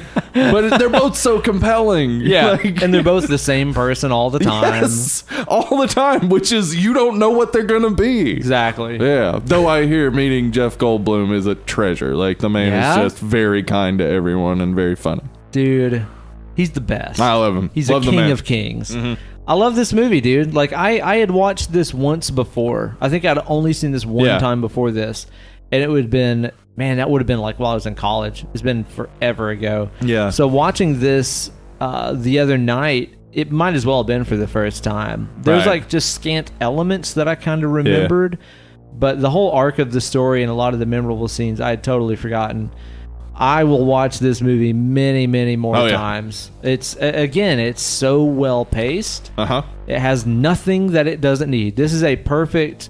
You have trimmed off every bit of fat possible from this movie, and you know what? A movie doesn't have to be 2 hours and 15 minutes long. Yeah, especially with horror, I think a lot of times you benefit from an hour 20, hour 30. Yeah, exactly. Yeah, it's like if you really have something to fucking say, if you are Hereditary or The Shining, take your time with it. Take 2.5 hours, please. If you can deliver that, that's fine. Yeah, there are a lot of horror stories that can be told in 90 minutes. And that is pretty much where this weighs in. Exactly that, yeah. I can't really think of anything they could trim from this movie to make it better. No, I wouldn't take anything out. And I'm like, I'm honestly struggling here because like I don't want to just flash a 10 at this movie, but like, what is wrong with this movie? What would I have done differently? Like, it doesn't pass the Bechdel test, but it didn't need any more characters. Though I actually technically okay, because for the Bechdel test, to pass the Bechdel test, 2 women need to talk about something other than a man. Yeah. Would it technically be? Is she talking about something other than a man when she tells the girl from the bar about the teleportation device? Be afraid. Be very afraid. You're probably right. Technically passes the Bechdel test. She's not talking about him. I thought about that. She's talking about the teleportation device. Which, P.S., had no idea that's where that line came from. Yeah, famous line, just throwaway line. I had no clue that's where that was from. Is Gina Davis in this fucking movie. Crazy, man. It's also, remember the part where she's crying and he says, "There's no crying in Brundlefly." Oh, yeah, that's right. That famous line, "There's no crying in Brundlefly." That's in here, too. That's right. That's right. An iconic film from top to bottom. I love this movie, yeah. I do, too, man. I do, too. You know, and it's like you're saying, I can't think of really anything I would add or necessarily take away from it that could possibly improve it. Incredible special effects. Great cast, very likable and dislikable characters. A lot of gray area here. Yeah, I dig it. I think this is a solid. I'm gonna toss this a 9er. I'm gonna say 9. Okay.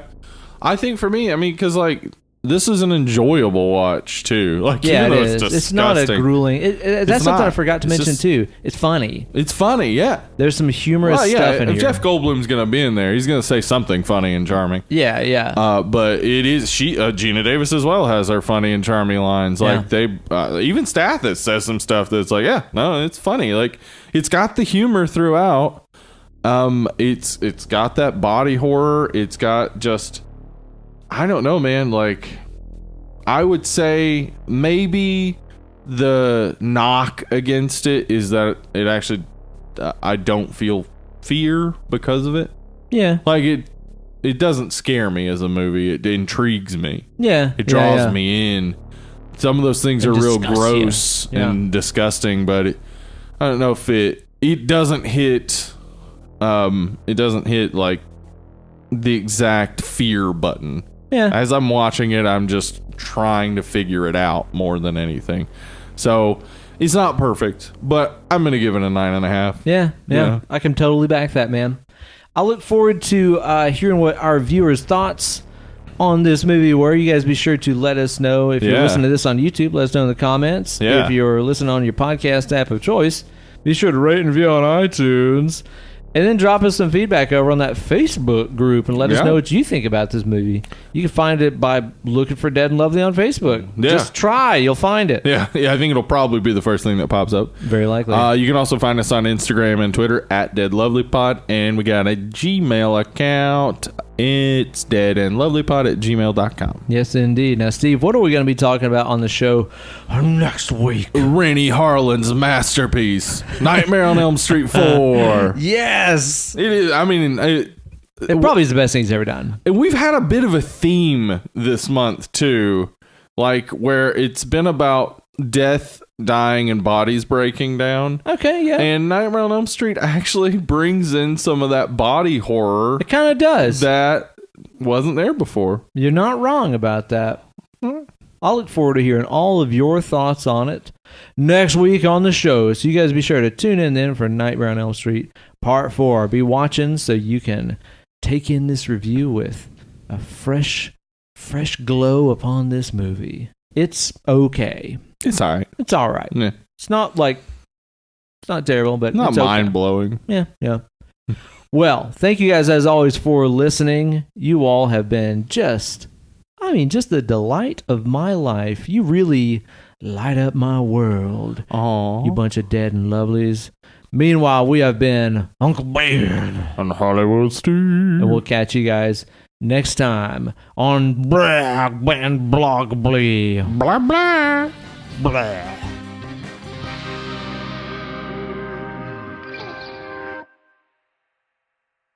Return to fly with Zoe Deschanel. I want Zoe Deschanel to do a Misfits cover album. I would be not okay with that. Not all. okay? No. It sounds that would not great. be for me. Sounds wonderful. We are 138. We are 138. Yep. Mommy, can I go out and kill tonight? Ukulele. Yeah, I would hate everything about that, I'm pretty sure. Yeah, you probably wouldn't, but I'd love it.